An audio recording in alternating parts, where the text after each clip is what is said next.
पिछले एपिसोड में हमने देखा कि क्लाइन और डिटेक्टिव्स डिजायर अपोसल के पीछे थे। उनका मेन सस्पेक्ट था पैट्रिक जेसन, पर उसका घर तो लाशों से भरा था और वो गायब था। असली ट्विस्ट तब आया जब क्लाइन को पता चला कि जेसन का चेहरा तो बस एक ह्यूमन स्किन का एचर है, जबकि सारे ऑफिशियल्स एक नकली टारगेट के पीछे भागे। असली अपोसल ने अपने असली शिकार ड्यूक नेगन को फंसा लिया और सबके सामने उसका मर्डर कर दिया। आज के एपिसोड में ड्यूक नेगन की मौत ने पूरे किंगडम को हिलाकर रख दिया है, लेकिन असली खतरा तो अब शुरू होने वाला है। एक तरफ है एक ऐसी सीक्रेट सोसाइटी जिसका राज किसी को नहीं पता, और दूसरी तरफ है रॉय फैमिली की एक खतरनाक साजिश जिसमें क्लेन बुरी तरह फंसने वाला है। क्लेन अब फेसलेस बनने के बहुत करीब है, लेकिन क्या वो इन नई मुसीबतों से बच पाएगा? और सबसे बड़ा सवाल, इस बार उसे क्या कीमत चुकानी पड़ेगी? तो भाई कहानी शुरू होती है डिजायर अपोसल से। वही बंदा जो पैट्रिक जेसन की खाल पहनकर घूम रहा था, अचानक वो रास्ते में रुकता है और घबराकर इधर उधर देखने लगता है। उसे अब जाकर हल्की सी फीलिंग आ रही थी कि कुछ बहुत बुरा होने वाला है, कोई खतरा उसकी तरफ बढ़ रहा है। सिचुएशन ये थी कि वो एक गार्डन के किनारे पर था,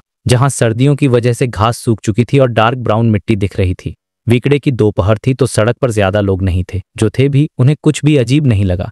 लेकिन तभी डिजायर अपोसल की आंखों में एक सिल्वर चमक दिखाई दी और गार्डन के दूसरी तरफ से एक बंदा निकला जो पूरी तरह से मेटल के आर्मर में ढका हुआ था। और भाई ये कोई नॉर्मल आर्मर नहीं था। इसके लेफ्ट कंधे से लेकर नीचे तक खून के गहरे धब्बे जमे हुए थे, जो देखने में ही बेहद खौफनाक लग रहे थे। वो आर्मर इतना भारी था कि उसके हर कदम से जमीन हल्की सी कांप रही थी। इस खून से सने सिल्वर आर्मर को देखते ही डिजायर अपोसल की सांसें अटक गईं, मानो उसने अपने सबसे बड़े दुश्मन को देख लिया हो। उसके दिमाग में बस एक ही बात चल रही थी, ये लोग इतनी जल्दी यहाँ कैसे पहुंच गए? इन्हें मेरा प्लान इतनी जल्दी कैसे पता चल गया?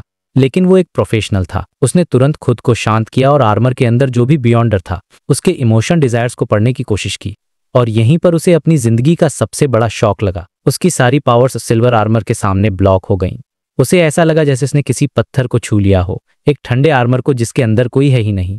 ये सीन दिखाता है कि कुछ चीजें ऐसी होती हैं जो तुम्हारे सारे रूल्स और पावर्स को तोड़ देती हैं, और ये आर्मर उन्हीं में से एक था। अब डिजायर अपोसल के पास कोई चारा नहीं था। उसने अपना राइट हैंड उठाया और अपने चमगादड़ जैसे बड़े पंख फैलाए, जिनके साथ नीले रंग की आग भी निकल रही थी। लेकिन जैसे ही वो कुछ करने वाला था, एक सिल्वर लाइट चमकी और उसका अंगूठा कटकर जमीन पर गिर गया। घाव इतना साफ था जैसे किसी लेजर से काटा हो, और इसके पहले कि वो कुछ समझ पाता, एक और सिल्वर लाइट की फ्लैश हुई। उसकी बाकी की 9 उंगलियां भी कट गईं। उसके हाथ में जो सूकेस था वो धड़ाम से नीचे गिर गया। डिजायर अपोसल की आंखें डर से सिकुड़ गईं। उसने तुरंत अपने पंख फड़फड़ाए और दूसरी दिशा में भागने की कोशिश की। उसी वक्त उसके पैरों के नीचे की परछाई सिकुड़कर एक जगह छिप गई। ये उसका एस्केप प्लान था। लेकिन उसने सिर्फ 2 ही कदम बढ़ाए होंगे कि अचानक उसके शरीर के अंदर से अनगिनत सिल्वर लाइट्स फूट पड़ी, जैसे कोई आतिशबाजी हो रही हो।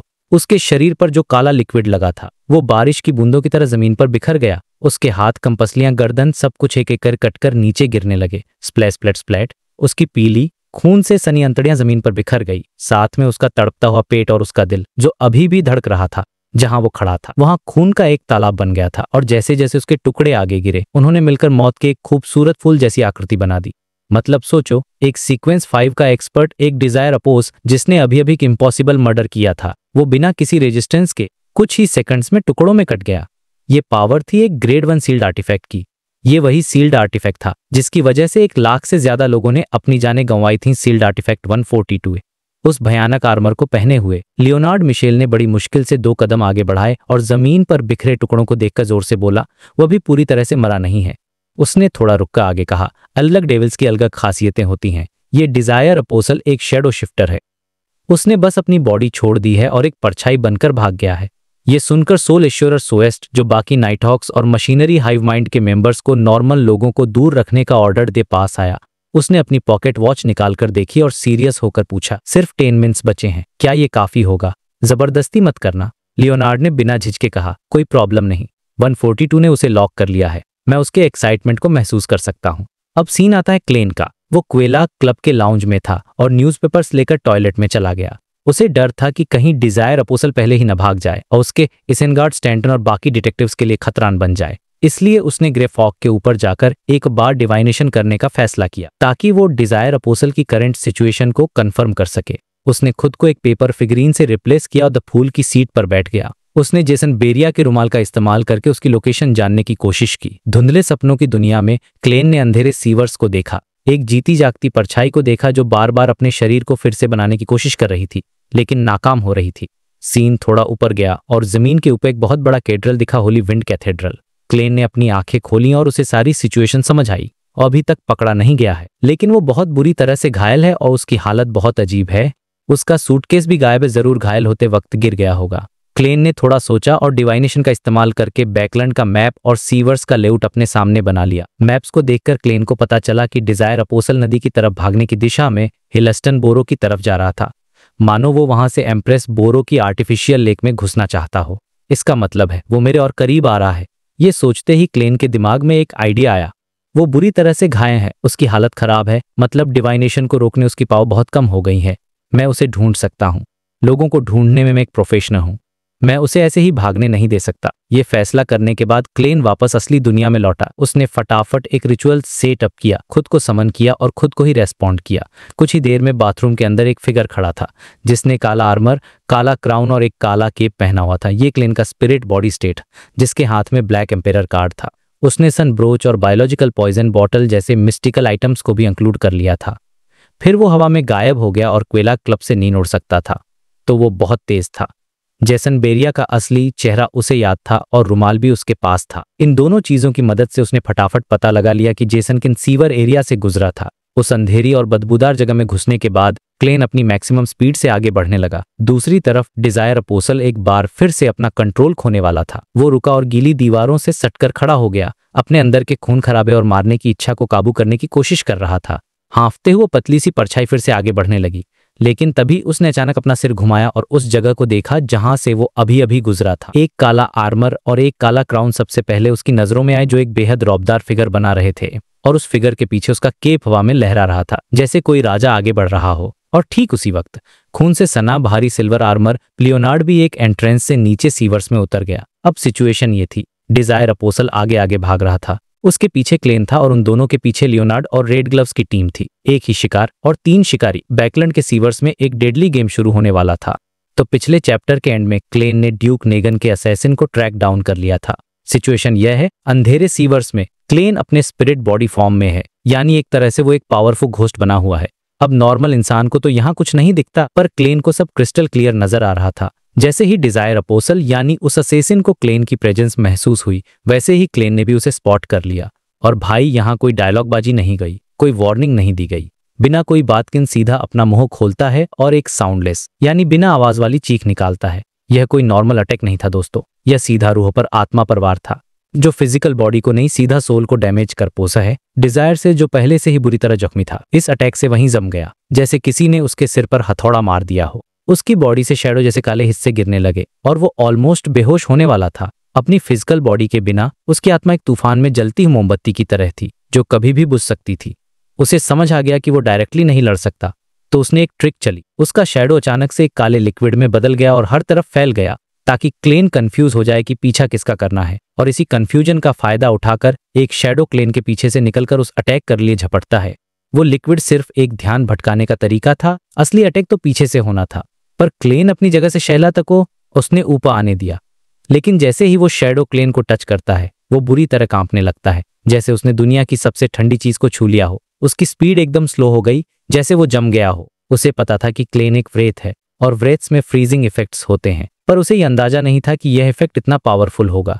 यह तो सीधा सीधा सप्रेशन था, जैसे एक शेर के सामने एक ब्लेन की स्पिरिट बॉडी का लेवल उससे कहीं ज्यादा हाई था, और यहाँ पर पावर का नहीं बल्कि हायरार्की का गेम चल रहा था। क्लेन को तो ये एक्सपेक्टेड ही था। उसने आराम से अपना हाथ बढ़ाया और उस जमे हुए शैडो के सिर पर रख दिया, और फिर क्लेन के आर्मर के नीचे छुपा हुआ डार्क गोल्डन सन ब्रोच किसी रोशनी से चमकता है। डिजायर अपोसल को खतरे का एहसास हो गया। उसे अपनी मौत सामने दिख रही थी, पर वो हिल भी नहीं पा रहा था। तभी एक प्योर और होली लाइट आसमान से उतरती है और सीधा उस शैडो के सिर पर गिरती है। पूरा सीवर उस रोशनी से जगमगा उठता है और वो काला शैडो तड़पने लगता है, पर वो भाप बनकर उड़ता जा रहा था। एक पलक झपकते ही वो एकदम पतला हो गया और उसकी आत्मा में सूरज की रोशनी और दर्द भरी चीखें भर गईं। क्लेन ने उसे सांस लेने का मौका भी नहीं दिया और एक और होली लाइट का अटैक कर दिया। 2 सेकंड्स के अंदर वो सीक्वेंस 5 का एक्सपर्ट, जिसने अभी अभी एक ड्यूक को मारा था, जमीन पर गिर गया और उसकी कहानी खत्म। सोचो, इतना पावरफुल बंदा इतनी आसानी से मर गया। यह दिखाता है कि क्लेन अब कितना डेंस बन चुका है। जैसे ही वो मरा, क्लेन ने देखा कि उसकी आत्मा भी लगभग खत्म होने वाली है। उसे जल्दी से बियॉन्डर कैरेक्टरिस्टिक कलेक्ट करनी थी, पर तभी उसे जमीन में हल्की सी वाइब्रेशन महसूस हुई। अपनी स्पिरिचुअल इंट्यूशन की मदद से उसने पीछे देखा और भाई वहां एक लंबा चौड़ा भारी सिल्वर आर्मर दौड़ता हुआ आ रहा था। यह वही सील्ड आर्टिफैक्ट 142 था। मतलब ऑफिशियल बियॉन्डर्स रेड ग्लव्स पहुंच चुके थे। क्लेन का दिल जोर से धड़का। उसने एक सेकंड भी वेस्ट नहीं किया। डिजायर अपोसल की बची खुची आत्मा को लपेटा और समनिंग खत्म कर दी। उसका प्लान क्लियर था। जैसे ही ऑफिशियल्स आएंगे वो तुरंत निकल जाएगा, चाहे काम पूरा हो या नहीं। जैसे ही क्लेन गायब हुआ, वो खून से सनारमर वाला रेड ग्लव वहां पहुंचा। उसने सिर्फ एक काली परछाई को गायब होते हुए देखा, जिसके सिर पर एक क्राउन था। जब उसने नीचे देखा तो उसे डिजायर अपोसल की लाश मिली। यह देखकर वो धीरे से बोला, सबूत मिटाए जा रहे हैं। दूसरी तरफ क्लेंग्रे फॉग के ऊपर अपनी सेफ जगह पर वापस आ चुका था।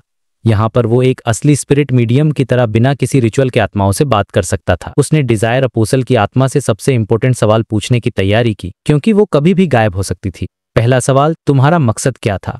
आत्मा ने खाली आवाज में जवाब दिया, ड्यूक नेगन को मारना। क्लेन ने पूछा, क्या तुम कामयाब हुए? जवाब आया, हाँ। क्लेन ने मन ही मन ड्यूक के लिए प्रार्थना की और फिर मेन सवाल पूछा, तुम्हें यह काम किसने दिया था? अब यहाँ से स्टोरी एकदम नेक्स्ट लेवल जाती है दोस्तों। आत्मा ने बताया, एक ऑर्गेनाइजेशन, सबसे सीक्रेट और सबसे पुरानी ऑर्गेनाइजेशन। ज्यादातर बियॉन्डर्स उसके बारे में जानते भी नहीं। यह सुनकर क्लेन का दिमाग घूम गया। उसे लगा कि यह वही ऑर्गेनाइजेशन हो सकती है जिसे एम्परर रोजेल ने ज्वाइन किया था। उसने पूछा, उन्होंने तुम्हें रिवॉर्ड में क्या देने का वादा किया था? आत्मा ने जवाब दिया, अ कार्ड ऑफ ब्लास्फेमी। दी एबिस साहब, कार्ड ऑफ ब्लास्फेमी यह रोजेल के बनाए 22 कार्ड्स में से एक है और यह सीधा हाई सीक्वेंस बियॉन्डर बनने का रास्ता दिखाता है। अब समझ आया कि वो अपनी 10 साल की आइडेंटिटी छोड़ने को क्यों तैयार हो गया। इस रिवॉर्ड के लिए कोई भी कुछ भी कर सकता है। क्लेन हैरान था, पर उसने अपने मेन सवाल पर फोकस किया। वो लोग ड्यूक नेगन को क्यों मारना चाहते थे? आत्मा अब बहुत पतली हो चुकी थी। अब मुझे नहीं पता, लेकिन तुमने कुछ तो सुना होगा। आत्मा ने दिया, मैंने सुना है कि उनका मकसद क्रिएटर को जिंदा करना या जगाना है। वो हिस्ट्री के बहाव में दखल देते हैं ताकि वो अपनी जरूरतों के हिसाब से उसे बदल सकें। अगर जमाना उनके हिसाब से नहीं चलता तो उसे पलटने की पूरी कोशिश करते हैं। यह सुनकर क्लेन के रोंगटे खड़े हो गए। मतलब यह लोग किसी छोटे मोटे गैंग की तरह नहीं, बल्कि दुनिया के लेवल पर खेल रहे थे। आत्मा पूरी तरह गायब होने वाली थी। क्लेन ने चिल्लाकर आखिरी सवाल पूछा, उस ऑर्गेनाइजेशन का नाम क्या है? गायब होने से ठीक पहले आत्मा ने जवाब दिया, they are called twilight hermit order. और अब आता है इस चैप्टर का सबसे बड़ा ट्विस्ट। सीन कट होता है ड्यूक नेगन के घर पर, जहां मशीनरी हाइव माइंड के डीकन इकांसर सबसे पूछताछ कर रहे हैं। वो ड्यूक के सेक्रेटरी लॉकहार्ट सियाकम से बात करते हैं, जो बहुत दुखी और शौक में लग रहा था। उसने डीकन के सारे सवालों का जवाब बड़ी ईमानदारी से दिया, जैसे उसे कुछ पता ही ना हो। जब डीकन चला गया तो लॉकहार्ट धीरे धीरे ड्यूक नेगन की लाश के पास उसने दुखी होकर कहा, आई एम सॉरी। लेकिन इस वक्त जब उसे कोई नहीं देख रहा था, उसके होठों पर एक हल्की सी मुस्कान आ गई और उसने मन ही मन शांति से कहा, this is the choice of the times. मतलब ड्यूक का सेक्रेटरी ही असली डिजायर अपोसल था। तो फिर वो कौन था जिसे क्लेन ने सीवर्स में मारा? एक क्लोन, एक पपेट। कहानी यहाँ पर एक बहुत बड़े क्लिफहैंगर पर खत्म होती है और अब सिचुएशन पहले से कहीं ज्यादा कॉम्प्लिकेटेड हो चुकी है।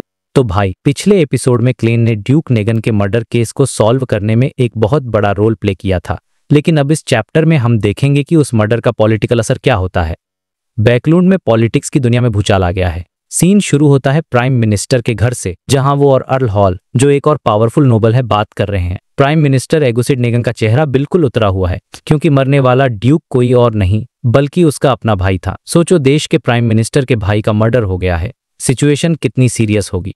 वो अर्ल हॉल को बताता है कि ये काम किसने किया? पैट्रिक जेसन नाम के एक आदमी ने, जो 10 साल से एक बैंकर होने का नाटक कर रहा था, पर असल में वो एक डेविल था, मतलब एक सीक्वेंस 5 बियॉन्डर। ये सुनकर ही शौक लगता है कि कोई इतना पावरफुल बियॉन्डर इतने सालों तक छुपा हुआ था। अब प्रॉब्लम ये थी कि जेसन भागते हुए मारा गया और उसकी आत्मा को हीरो बैंडेड ब्लैक बेरर ले गया। इसका मतलब असली मास्टरमाइंड कौन है, ये पता लगाना अब लगभग सिमकियों की सारे सुराग खत्म हो चुके हैं।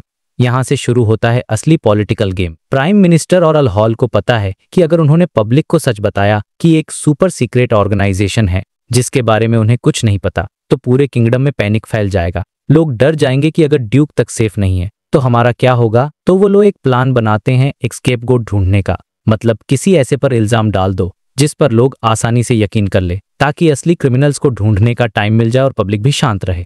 ये सीन मुझे बहुत डार्क लेकिन स्मार्ट लगा। ये दिखाता है कि पावरफुल लोग कैसे सिचुएशन को कंट्रोल करते हैं। उनका पहला आइडिया था कि पड़ोसी देश फेसाक एम्पायर पर इल्जाम डाल दें, क्योंकि वो हमेशा से दुश्मन रहे हैं और लोग मान भी जाते। लेकिन प्राइम मिनिस्टर कहता है कि अभी हम जंग के लिए तैयार नहीं है, हमारा देश अंदर से कुछ बदलावों से गुजर रहा है। तब अर्ल हॉल एक और आइडिया देता है और वो टारगेट होता है ऑरोरा ऑर्डर। याद है, ये वही टेररिस्ट ऑर्गेनाइजेशन है जिसका नाम बार बार आता रहता है। वो लोग पहले से ही इतने बदनाम है कि अगर उन पर एक और मर्डर का इल्जाम लगेगा तो कोई सवाल भी नहीं उठाएगा। ऊपर से कुछ लोग तो पहले से ही सोचते हैं कि सरकार और ऑरोरा ऑर्डर मिले हुए हैं, तो ये इल्जाम उस शक को भी कम कर देगा। मतलब एक तीर से कई निशाने।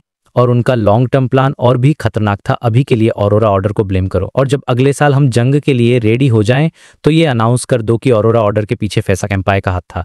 सोचो कितना डीप और कैलकुलेटेड प्लान है ये। मतलब पॉलिटिक्स सच में एक खतरनाक खेल है। अब सीन शिफ्ट होता है और हम आते हैं अपने हीरो क्लेन के पास। वो क्विला क्लब में है और उस सीक्रेट ऑर्गेनाइजेशन के बारे में सोच रहा है जिसके बारे में उसे जेसन की आत्मा से पता चला था, ट्विलाइट हर्मिट ऑर्डर। ये नाम सुनते ही क्लेन को शक होता है कि कहीं ये वही ऑर्गेनाइजेशन तो नहीं जिसे एम्पेरर रॉसेल ने ज्वाइन किया था, क्योंकि उनका मकसद भी कुछ ऐसा ही था, हिस्टोरिकल प्रोसेस को मैनिपुलेट करना, मतलब इतिहास को अपने हिसाब से मोड़ना। ये बहुत बड़ा खुलासा था और क्लेन समझ जाता है कि वो किसी बहुत बड़ी चीज के बीच में फंस गया है। तभी उसके दरवाजे पर कोई नॉक करता है। ये मशीनरी हाइव माइंड का एक मेंबर कार्लसन था। वो क्लेन को बताने आया था कि पैट्रिक जेसन मारा गया है और अब तुम पूरी तरह से सेफ हो। ये सुनकर क्लेन के चेहरे पर खुशी और राहत आ जाती है, लेकिन वो अपनी एक्टिंग जारी रखता है। कार्लसन उसकी तारीफ करता है, शेरलॉक तुम्हारे डिटेक्टिव स्किल्स और लॉजिकल थिंकिंग ने हमारी बहुत हेल्प की।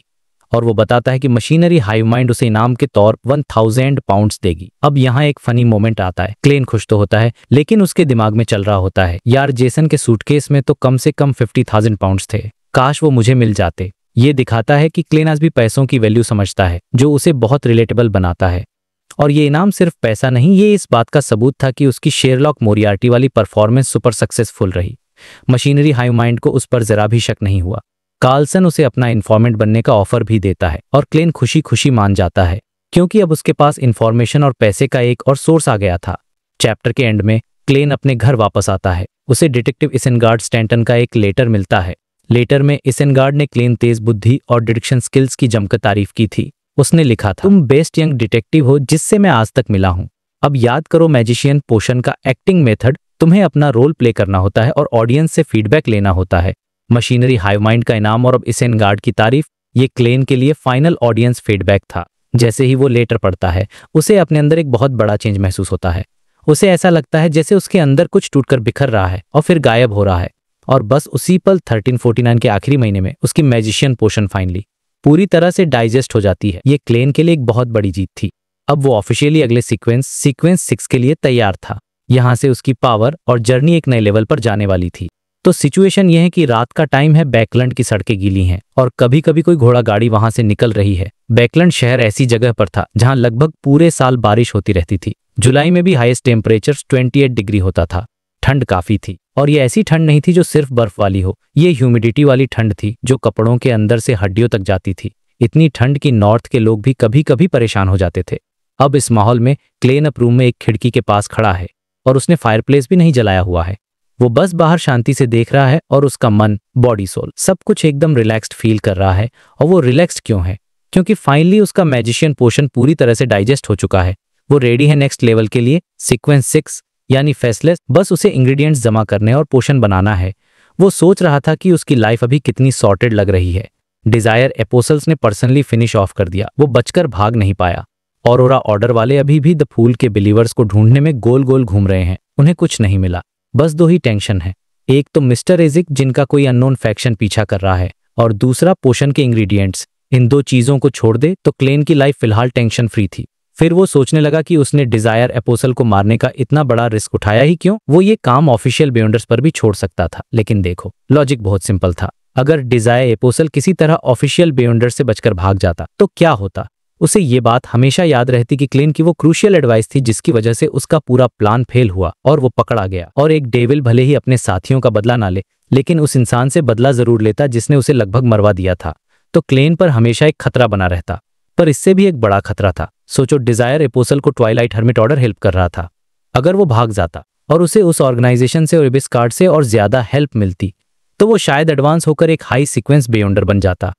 क्लेन तो ये सोचकर तैयारी कर रहा था कि उसे फ्यूचर में सीक्वेंस 5 डेविल से बचना है, लेकिन उसका सामना सीधा एक हाई सीक्वेंस डेविल से हो जाता और वो सिचुएशन कितनी डरावनी होती। ये सोचकर ही क्लेन को लगा कि नहीं, उसे जो फाइनल ब्लो देना पड़ा वो बिल्कुल जरूरी था। इस सीन से मुझे ये रियलाइज हुआ कि क्लेन अब कितना ज्यादा कैलकुलेटेड और दूर का सोचने लगा है। थोड़ी देर बाहर देखने के बाद वो वापस सोफे पर आकर बैठ गया और अपने फ्यूचर प्लान्स के बारे में सोचने लगा। सीक्वेंस 6 फेसलेस बनने के लिए से 4 चीजें चाहिए। मशीनरी हाइंड माइंड से जो रिवॉर्ड मिलेगा उससे वो 2 इंग्रेडिएंट्स तो खरीद लेगा, म्यूटेटेड पिट्यूटरी ग्लैंड और 1000 फेस्ट हंटर का ब्लड। तीसरा था डीप सी नागा के बाल। इसके लिए पैसा चाहिए, बट मिस्टर हैंग्ड मैन समुद्र में हेल्प कर सकते हैं। असली प्रॉब्लम थी चौथी चीज, ह्यूमन स्किन शैडो कैरेक्टरिस्टिक। ये चीज मिलना भी मुश्किल था, और अगर मिल भी गई तो ये बहुत ज्यादा महंगी होगी। और प्रॉब्लम ये थी कि क्लेन के पास उतने से नहीं थे। ये सोचते ही क्लेन खुद पर कड़वी हंसी हंसा। वो सोचने लगा, मैं कोई ऐसा इंसान नहीं हूं जिसे पैसों से कोई खास प्यार हो, नॉर्मल प्रेफरेंस है। जब मैं टिंगेन में था, मैं हमेशा मेलिसा और बेंसन को कहा कि पैसे खर्च करो, एक मेड रख लो। मैं हमेशा खुद को ठीक से ट्रीट करने में बिलीव करता था, और जब भी मैं कोई सीक्रेट ऑपरेशन करता था, सेफ्टी हमेशा फर्स्ट रखता था। पैसों के लालच में दिमाग खराब नहीं होने देता था। लेकिन अब सिचुएशन रिवेंज लेना है, और रिवेंज के लिए उसे एडवांस होना पड़ेगा, और एडवांस होने के लिए महंगे बेयोंडर इंग्रेडिएंट्स खरीदने पड़ेंगे। इसलिए अब उसे एक एक पेनी बचानी पड़ रही है जो भी वो सेव कर सकता है।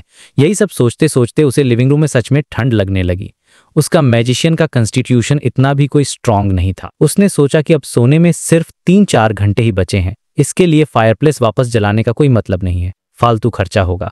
तो उसने डिसाइड कि वो शावर लेगा, सीधा बेड में घुसेगा, वही बुक पढ़ेगा। हमारे हीरो की लाइफ में भी देखो फाइनेंशियल प्लानिंग कितनी जरूरी हो गई है। अब सीन शिफ्ट होता है और हम पहुंचते हैं स्टीम कैथेड्रल के नीचे। डीकन इकांसर और उसकी टीम, जिसमें कार्लसन भी था, ड्यूक नेगन के एसिनेशन केस की इन्वेस्टिगेशन कर रहे थे। इकांसर ने सारे रिकॉर्डेड स्टेटमेंट्स पढ़े, कॉफी पी, और फिर उसने एक पुराना सिल्वर मिरर निकाला जिसका नाम था एरोडेस। ये एक सील्ड आर्टिफैक्ट था। कार्लसन ने मिरर को देखकर क्यूरियोसिटी से पूछा, डीकन, अगर मैं ऑनरेबल एरोडेस से कोई अनसॉल्व्ड मैथ प्रॉब्लम या कोई क्लासिकल पैराडॉक्स पूछूं तो क्या ये सही जवाब देगा? इकांसर ने गहरी सांस लेकर कहा, ज्यादातर टाइम वो तुम्हें सीधा रिजेक्ट कर देगा, और अगर उसे लगा कि तुम्हारी नीयत खराब है तो वो तुम्हें एक लाइटनिंग स्ट्राइक देगा, या ऐसा कर्ज देगा जिसे तुम कभी फेस नहीं करना चाहोगे।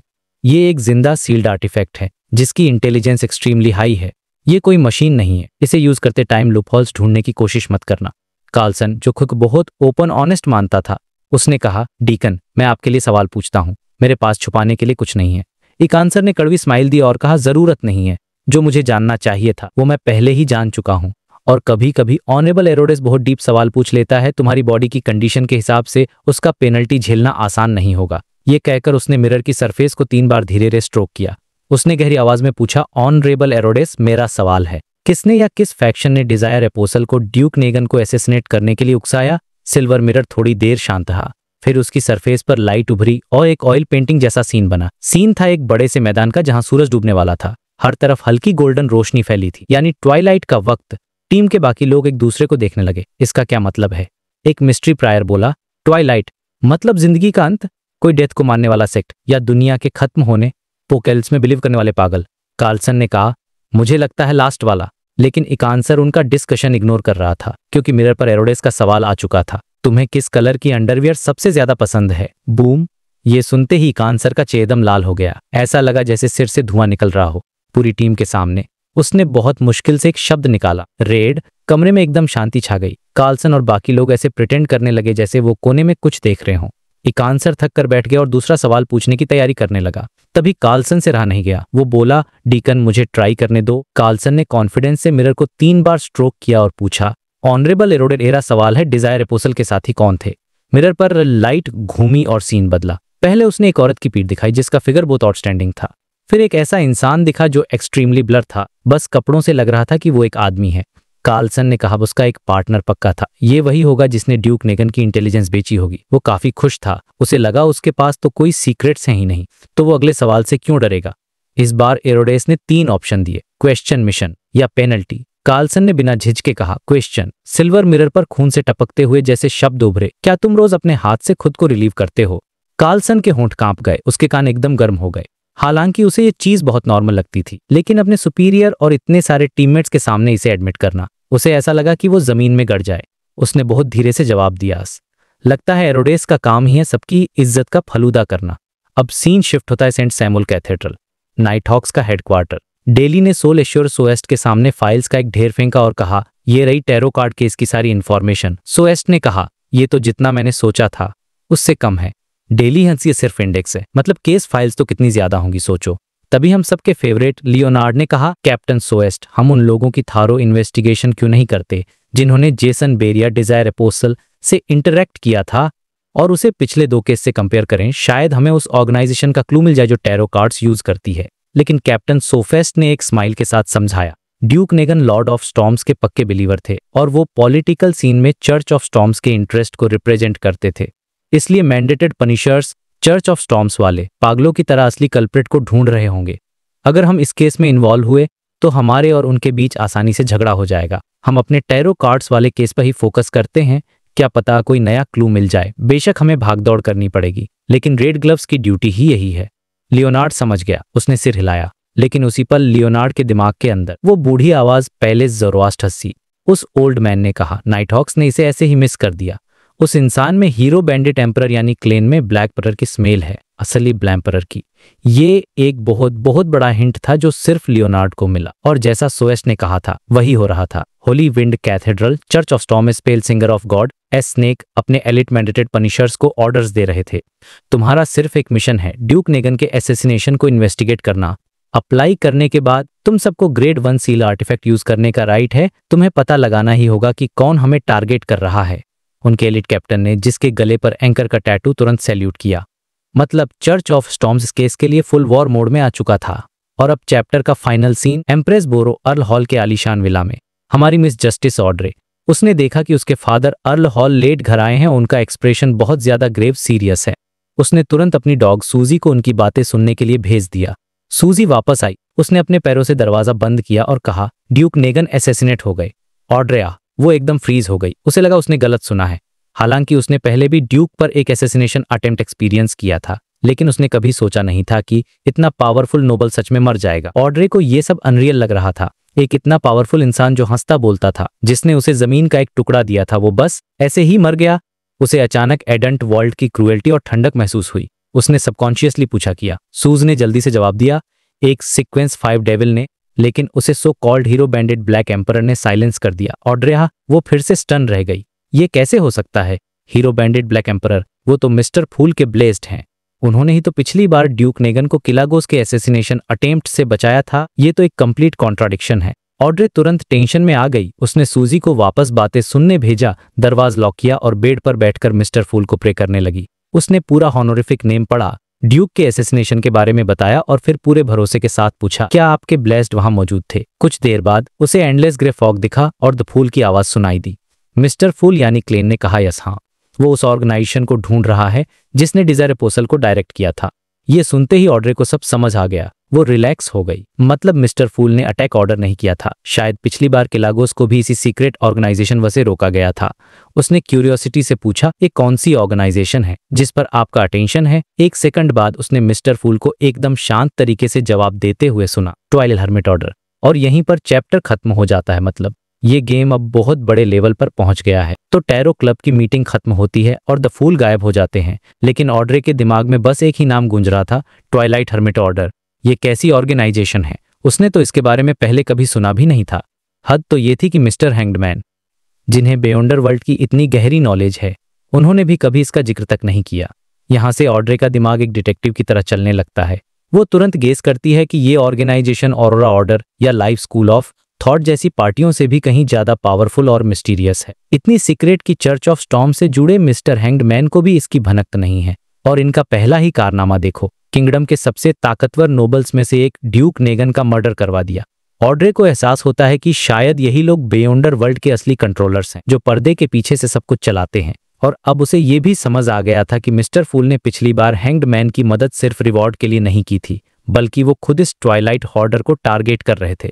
मतलब ये ऑर्गेनाइजेशन इतनी बड़ी और खतरनाक है कि खुद मिस्टर फूल का ध्यान इस पर है। और ये सोचते ही ऑड्रे को एक अजीब सा एक्साइटमेंट महसूस होने लगता है। हमारा टैरो क्लब भी इन्हीं की तरह मिस्टीरियस है और हम इन्हें टारगेट कर रहे हैं। लेकिन दोस्तों, ये एक्साइटमेंट ज्यादा देर नहीं टिकता। जैसे ही उसे ड्यूक नेगन की मौत का ख्याल आता है, उसे एक बहुत बड़ा रियलिटी चेक मिलता है। वो सोचती है, अगर ड्यूक नेगन जैसे इंसान जिसके पास इतनी प्रोटेक्शन थी उसे भी मारा जाता है, तो उसके फादर तो बस एक ऑर्डिनरी इंसान है। हालांकि उसे पता था कि उसकी फैमिली पास भी बियॉन्डर गार्ड्स हैं और चर्च ऑफ गॉडेस भी प्रोटेक्शन देगी, पर अब उसे इन सब पर भरोसा नहीं हो रहा था। ड्यूक नेगन के गार्डजोर नहीं थे, फिर भी वो मारे गए। यही वो पल था जब ऑड्रे ने ठान लिया कि उसे किसी भी कीमत पर जल्दी से जल्दी अपनी सीक्वेंस बानी होगी। सीक्वेंस 7 फिर सीक्वेंस 6, ताकि वो अंधेरे में छिपकर अपने पापा, मम्मी और भाइयों की लास्ट लाइन ऑफ डिफेंस बन सके। ये सीन ऑड्रे के कैरेक्टर डेवलपमेंट के लिए बहुत ही ज्यादा इंपॉर्टेंट था।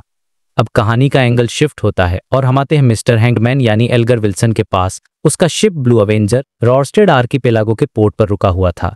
एल्गर वहां के सबसे बड़े कैथेड्रल ऑफ वेव्स में जाता है, जो कि चर्च ऑफ स्टॉर्म्स का हेडक्वार्टर था।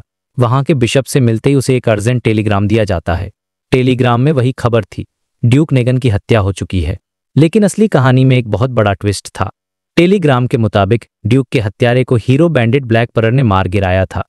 जैसे ही एल्गर ने ये नाम पढ़ा, उसके दिमाग की बत्ती जल गई, क्यों उसे तो पता था कि हीरो बैंडिट ब्लैक एम्परेक और नहीं बल्कि मिस्टर फूल का ब्लेस्ड है। उसे तुरंत समझ आ गया कि ये कहानी वैसी नहीं है जैसी दिख रही है। एल्गर सोचने लगता है, पिछली बार वाइस एडमिरल किलागोंस को भी मिस्टर फूल के एक दूसरे ब्लेस्ड ने मारा था, और अब ये कहीं ऐसा तो नहीं कि ड्यूक को मिस्टर फूल ही मरवाना चाहते थे। लेकिन फिर वो खुद ही इस थ्योरी को रिजेक्ट कर देता है। नहीं, अगर ऐसा होता तो मिस्टर फूल मिस जस्टिस को किलागोंस के बारे में पहले ही वार्न कर देते। तो इसका मतलब साफ था, मिस्टर फूल हत्या के पीछे के असली मास्टरमाइंड को ढूंढ रहे हैं, उस ऑर्गेनाइजेशन को जिसके बारे में टैरो क्लब में बात हुई थी।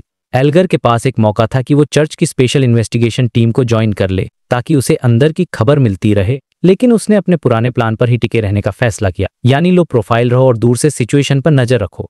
अब सीन आता है हमारे मेन कैरेक्टर क्लेन पर, जिसके लिए ये एक ब्रांड न्यू डे था। वो सुबह आराम से सोकर उठता है और नीचे जाकर अपना लेटर बॉक्स चेक करता है, और न्यूज़पेपर के अंदर उसे एक मोटा सा लिफाफा मिलता है जो काफी भारी था। उसे छूते ही उसे नोटों की स्याही की हल्की सी खुशबू आती है। उसकी स्पिरिचुअल इंट्यूशन बता रही थी कि अंदर बहुत सारा कैश है। खोलकर देखा तो उसके होश उड़ गए। अंदर पूरे 1000 पाउंड्स थे। उसे समझ आ गया कि ये मशीनरी हाइव माइंड की तरफ से उसका रिवॉर्ड है। वो खुश तो बहुत हुआ, पर मन ही मन बड़बड़ाने लगा, ये लोग भी कमाल हैं, इतने पैसे कौन लेटर बॉक्स में छोड़कर जाता है, अगर कोई चुरा लेता तो। खैर, अब उसके पास वो पैसे आ गए थे जिससे वो वैम्पायर एमलिन वाइट से पोशन के इंग्रेडिएंट्स खरीद सकता था। ब्रेकफास्ट के बाद क्लेन तुरंत तैयार होकर बाहर निकलता है। रास्ते में उसे उसकी मकान मालकिन मिसेज स्टेलिन सैमर मिलती हैं, जो कहीं जाने की तैयारी कर रही थीं। एक छोटी सी बातचीत में पता चलता है कि वो लोग न्यू ईयर सेलिब्रेट करने डेसी बे जा रहे हैं। ये एक नॉर्मल लाइफ का हिस्सा जैसा सीन था, जो दिखाता है कि क्लेन अपनी शर्लॉक मोरियार्टी की आइडेंटिटी में कितना घुल मिल गया है। फाइनलीन साउथ ऑफ ब्रिज पर मौजूद हार्वेस्ट चर्च पहुंचता है। वहां उसे एमलिन वाइट मिलता है, जो बड़े गर्व से बताता है, मेरे पास उस किलर जेसन बेरिया के बारे में जानकारी है। वो बहुत खुश लग रहा था कि उसने कुछ काम का पता लगाया है, लेकिन क्लेन बस मुस्कुराता है और उसे उस दिन का न्यूज़पेपर पकड़ा देता है, जिसकी हेडलाइन थी, ड्यूक नेगन की हत्या, हत्यारा मौके पर ढेर, ऑरोरा ऑर्डर ने ली जिम्मेदारी। न्यूज पर देखकर एमलिन का चेहरा उतर गया। उसकी सारी मेहनत पर पानी फिर गया था। उसकी जानकारी अब किसी काम की नहीं थी। क्लेन ने जब ये खबर सुबह पढ़ी थी तो उसके मुंह से निकलते निकलते बचा था। उसे पता था कि ये ऑफिशियल कवर अप है और असली कातिल ट्वाइलाइट हर्मिट ऑर्डर ही है। यहाँ एक फनी मोमेंट आता है जब क्लेन एमलिन से पूछता है, तुम न्यूज़पेपर नहीं पढ़ते क्या? इतनी बड़ी खबर और तुम्हें अभी पता चल रहा है? तो एमलिन बड़े अजीब तरीके से जवाब देता, मैं बहुत बिजी रहता हूँ। क्लेन मन में हंसता है, हाँ, हार्वेस्ट चर्च की सफाई करने में, अपनी डॉल्स के साथ खेलने में और लोगों से खून मांगने के तरीके सोचने में बहुत बिजी रहते हो। खैर, मजाक अपनी जगह। क्लेन सीधे पॉइंट पर आता है। वो सीरियस होकर कहता है, मैंने उन 2 इंग्रेडिएंट्स के लिए पैसे जमा कर लिए हैं, बताओ वो मुझे कब मिलेंगे? और यहीं पर ये चैप्टर खत्म हो जाता है, जिससे आगे की कहानी के लिए सस्पेंस बन जाता है। तो भाई, आज हम बात करने वाले हैं चैप्टर 431 की, और यकीन मानो ये चैप्टर काफी इंटरेस्टिंग और फनी भी है। सिचुएशन ये थी कि हमारा हीरो क्लेन, जो शर्लॉक मोरियार्टी के भेष में घूम रहा है, उसे एक पोशन बनाने के लिए कुछ रेयर बियॉन्डर इंग्रेडिएंट्स की जरूरत थी, और इसके लिए उसने हेल्प मांगी थी एमलिन वाइट से, जो कि एक वैम्पायर है, सैंगुइन है। तो भाई, कहानी शुरू होती है जब क्लेन एमलिन से मिलता है और पूछता है कि इंग्रेडिएंट्स का क्या हुआ। जैसे ही क्लेन ने ये सवाल, एमलिन तो एकदम शॉक हो गया। वो क्लेन को ऊपर से नीचे तक घूरते हुए बोला, तुम तो मेरे अंदाजे से कहीं ज्यादा अमीर निकले।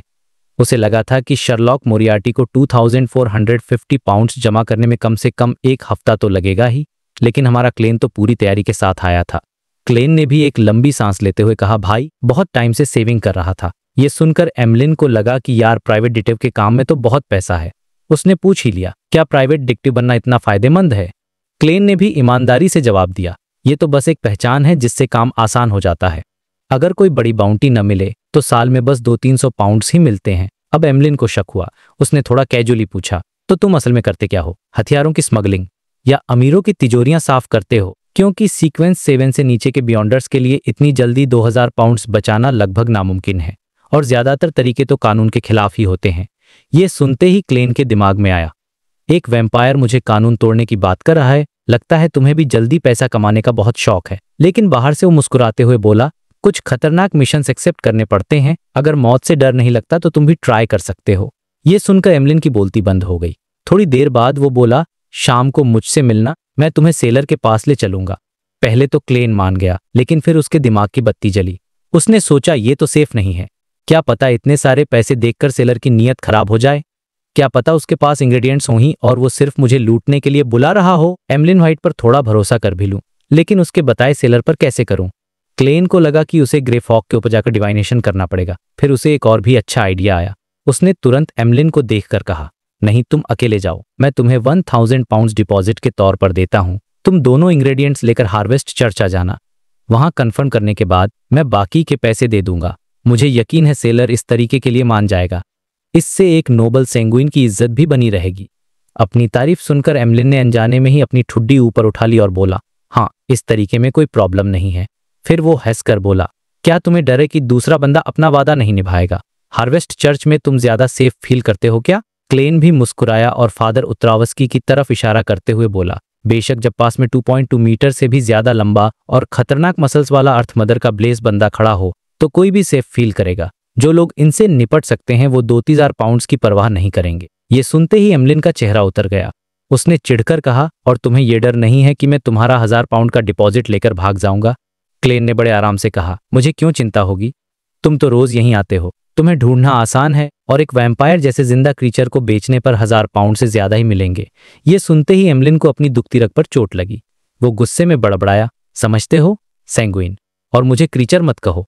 क्लेन हंसा और चुपचाप उसके शांत होने का इंतजार करने लगा। फाइनली एमलिन ने हार मानकर कहा, ठीक है, जैसा तुमने कहा वैसा ही करेंगे। क्लेन ने तुरंत 1000 पाउंड का कैश निकालकर उसे दे दिया और कहा, आज रात 8 बजे यहीं मिलते हैं। पैसे गिनने के बाद एमलिन ने डरते फादर उत्तरावस्की पर एक नजर डाली और धीमी आवाज में क्लेन से पूछा, मिस्टर प्राइड डिटेक्टिव, तुम्हारा काम तो इंटेलिजेंस और खबरों से जुड़ा है। क्या तुमने कभी फूल नाम के किसी ईविल गॉड के बारे में सुना है? Evil God? क्लेन के मन में तो गालियां ही निकल गईं। तुम अब सोचो वो द फूल से ही फूल के बारे में पूछ रहा था। ये सिचुएशन कितनी मजेदार और आयरोनिकल थी, लेकिन क्लेन ने अपने चेहरे पर कोई एक्सप्रेशन नहीं आने दिया और एकदम नॉर्मल होकर जवाब दिया, आजकल बहुत से लोग द फूल के फॉलोअर्स को ढूंढ रहे हैं। क्या तुम भी बाउंटी के लिए उन्हें ज्वाइन करने का प्लान बना रहे हो? एमलिन ने एक ठंडी सांस ली और कहा, नहीं, मैं तो बस ये सोच रहा हूं कि क्या मुझे उस ईविल गॉड या ईविल सोल से अपने साइकोलॉजिकल क्यू को हटाने में मदद मांगनी चाहिए। जैसा कि तुम जानते हो, अफवाहों में उसका स्पेसिफिक ऑनरिफिक नेम भी है, और अगर उसे हमिस या एंशिएंट हर्मिस में बदला जाए तो रिस्पॉन्स मिल सकता है। तुम उसके बारे में क्या जानते हो? वो अपने फॉलोअर्स को कितना नुकसान पहुंचाता है? क्या वो जबरदस्ती उनके विचार बदल देता है? ये सब सुनकर क्लेन को मन ही मन लगा, मेरे प्यारे वैम्पायर दोस्त, तुम तो डूबते को तिनके का सहारा वाली कहावत को सच कर रहे हो। फिर भी उसने सीरियस होकर कहा, द फूल बहुत मिस्टीरियस है, आज तक कोई भी उसकी डिटेल नहीं जानता। मुझे तो ये समझ नहीं आ रहा कि तुम अपनी सैंगुइन एंसेस्टर एंशिएंट गॉडेस लिलिथ से क्यों एमलिन का चेहरा उदद मांगते। उसने धीमी आवाज में कहा, प्रलय से पहले ही एंसेस्टर ने प्रेयर्स का जवाब देना लगभग बंद कर दिया था। सिर्फ कुछ स्पेशल सिचुएशंस में ही उनकी मदद मिलती है, और इसमें साइकोलॉजिकल क्यू हटाना शामिल नहीं है। क्लेन को सिटी ऑफ सिल्वर की कहानियां याद आईं, जहां कहा गया था कि लिलिथ तो मर चुकी हैं या अपनी पावर खो चुकी हैं, तो फिर सैंगुइन्स को कौन जवाब देता है? Primordial moon. क्लेन ने जानबूझकर उसे और कुरेदा, तो फिर प्राइमोडियल मून से प्रेयर करने का ऑप्शन तो है ही। ये सुनते ही एमलिन के होंठ कांपने लगे और उसके चेहरे पर एक अजीब सा डर दिखाई दिया। काफी देर बाद उसने गंभीर होकर कहा, मुझे शक है कि प्राइमोडियल मून का रूप किसी ईविल गॉड या हाई लेवल डेविल ने ले लिया है। जो लोग उससे प्रेयर करते हैं वो ज्यादातर बदल जाते हैं, क्रूर, पागल और इच्छाओं से भरे हुए, और सैंगुइन्स के केस में उनके अपना कंट्रोल खोकर अस्टर बनने का चांस और भी बढ़ जाता है। उसने एक कहानी भी सुनाई कि कैसे एक पावरफुल सैंगुइन ने प्रेयर करने की कोशिश की और वो सिर्फ मीट का एक टुकड़ा बनकर रह गई जो सिर्फ रिप्रोड्यूस करना जानती थी। उसने जानवरों, पौधों और पत्थरों के साथ भी अजीब अजीब बच्चे पैदा किए। ये कहानी सुनकर क्लेन का दिल दहल गया। उसे एहसास हुआ कि 7 डीटीज के अलावा बाकी हिडन एक्सिस्टेंस पर भरोसा करना कितना खतरनाक हो सकता है, सिवाय मेरे। उसने मही मन सोचा। एमलिन ने फिर कड़वी मुस्कान के साथ कहा, अगर फूल के नेगेटिव्स ज्यादा नहीं हैं तो उसे प्रेयर करना एक ऑप्शन हो सकता है। क्लेन ने सोचा, एक ही इफेक्ट है, तुम्हें थोड़े पैसे देने पड़ेंगे। लेकिन अपनी इमेज बनाए रखने के लिए उसने एमलिन के कंधे पर हाथ रखा और कहा, किसी अनजान हिडन एक्सिस्टेंस से प्रेयर करना बहुत खतरनाक है। इससे अच्छा तो तुम 7 डीटीज में से किसी एक को चुन लो। इसके बाद क्लेन चर्च से बाहर निकल गया और अपने अगले प्लान के बारे में सोचने लगा। उसे पैसे भी बचाने थे और इंग्रेडिएंट्स भी ढूंढने थे। उसने सोचा कि अब उसे ह्यूमन स्किन शैडो के कैटेस्टिक के लिए मिस शेरोन और मैरिक से मिलने के लिए ब्रेवहार्ट्स बार जाना होगा, और इस तरह क्लेन अपने अगले मिशन की तैयारी में लग गया। ये चैप्टर हमें दिखाता है कि कैसे क्लेन धीरे धीरे अपनी द फूल की आइडेंटिटी को मैनेज कर रहा है और साथ ही साथ इस खतरनाक दुनिया में सरवाइव करने के नए नए रास्ते भी खोज रहा है। तो भाई पिछले चैप्टर के बाद कहानी अब फोकस करती है फोर्स पर, जो हमारी राइटर दीदी हैं। सिचुएशन ये थी कि फोर्स पिछले 1 महीने से डोरियन ग्रे नाम के एक बंदे के कांटेक्ट में थी और ये बंदा अब्राहम फैमिली से है जो ट्रैवलर्स के लिए जानी जाती है। फोर्स को पहले से ही अंदाजा था कि डोरियन उससे बियॉन्डर्स के बारे में पूछेगा, इसलिए उसने टैरो क्लब में पहले हैंगमैन से एडवाइस ले ली थी कि उसे कैसे रिएक्ट करना है। मतलब पूरी तैयारी के साथ थी हमारी फोर्स, एकदम स्क्रिप्टेड एक्टिंग करने के लिए। तो जैसा सोचा था, डोरियन ग्रे ने फोर्स से पूछ ही लिया, क्या तुम बियॉन्डर्स के बारे में जानती हो? और फोर्स जैसा कि उसे सिखाया गया था, एकदम हैरान होने की एक्टिंग करते हुए पूछा, क्या सच में ऐसे लोग होते हैं? इस पर डोरियन ने सिर हिलाकर कहा। अब अपनी बात को प्रूव करने के लिए डोरियन आसपास देखता है कि कोई है तो नहीं, और फिर एक पेड़ के पास जाकर उस पर अपना हाथ रखता है। और भाई अगले ही पल डोरियन की बॉडी ब्लर हो जाती है, जैसे पानी में कोई रिफ्लेक्शन हो, और वो 1 सेकंड में पेड़ की दूसरी तरफ पहुंच जाता है। एकदम क्लासिक ट्रैवलर मूव था ये, शॉर्ट डिस्टेंस टेलीपोर्टेशन। ये देखकर फोर्स मिस जस्टिस और मिस्टर हैंग्ड मैन की सिखाई हुई एक्टिंग करती है और अपना मुंह खोलकर बोलती है, ओह गॉड, ये तो उसमें सच में अमेजिंग है। अंदर से तो उसे पता था कि ये सब क्या है, लेकिन वो एक इनोसेंट लड़की का रोल प्ले कर रही थी। डोरियन वापस आता है और स्माइल करके पूछता है, तो क्या तुम भी ऐसा बियॉन्डर बनना चाहती हो? फोर्स ने कुछ देर चुप रहने का नाटक किया और फिर एक्साइटमेंट दिखाते हुए कहा, हाँ। अंदर ही अंदर वो बहुत खुश थी, क्योंकि अब फाइनली वो अब्राहम फैमिली की पेरिफेरी मेंबर बनने वाली थी, जिससे फ्यूचर में उसके लिए बहुत सी चीजें आसान हो जाती। डोरियन ये सुनकर हंसता है, लेकिन फिर एकदम सीरियस होकर पूछता है, क्या तुम मेरी स्टूडेंट बनने के लिए तैयार हो? फोर्स ने तुरंत हाँ कर दी। डोरियन ने राहत की सांस ली और कहा, मैं कोई बहुत अच्छा टीचर नहीं हूं, मैंने पहले एक, खैर पुरानी बातें छोड़ो, बस मुझसे ज्यादा उम्मीदें मत रखना। अब देखो, डोरियन यहाँ पर चालाकी कर रहा था। उसने फोर्स को अब्राहम फैमिली की पूरी सिचुएशन नहीं बताई और रिलेशनशिप को सिर्फ टीचर स्टूडेंट तक ही रखा। उसे डर था कि कहीं फोर्स फैमिली के कुछ मिस्टिकल आइटम्स पर नजर न डालने लगे। बेचारे डोरियन को क्या पता था कि उसकी ये इनोसेंट स्टूडेंट तो खुद टैरो क्लब की मेंबर है, जिसके पास उससे कहीं ज्यादा रिसोर्सेज हैं। फोर्स भी कहाँ पीछे रहने वाली थी। उसने तुरंत रिलेशन कंफर्म करते हुए कहा, नहीं, आप मिस्टिसिज्म के बारे में बहुत अच्छा समझाते हैं मिस्टर ग्रे। नहीं, टीचर। इसके बाद डोरियन कहता है, मैं अब और स्टूडेंट्स नहीं लेने वाला था, लेकिन तुम्हारे नोबल कैरेक्टर ने मुझे इंप्रेस कर दिया। अगर सब ठीक रहा तो मैं तुम्हें आज ही पोषण दे सकता हूं आज। ये सुनकर फोर्स सच में हैरान हो गई। उसने जब डोरियन को स्टेशन पर पिक किया था तो उसके पास सिर्फ एक छोटा सा सूटकेस था, जिसमें मुश्किल से कपड़े ही आए होंगे। तो फिर बियॉन्डर इंग्रेडिएंट्स कहां से आए? फोर्स सोचने लगी कि क्या इसके पास बैकलैंड में अपने कोई रिसोर्सेज हैं। अब यहाँ फोर्स का अपना एक प्लान था।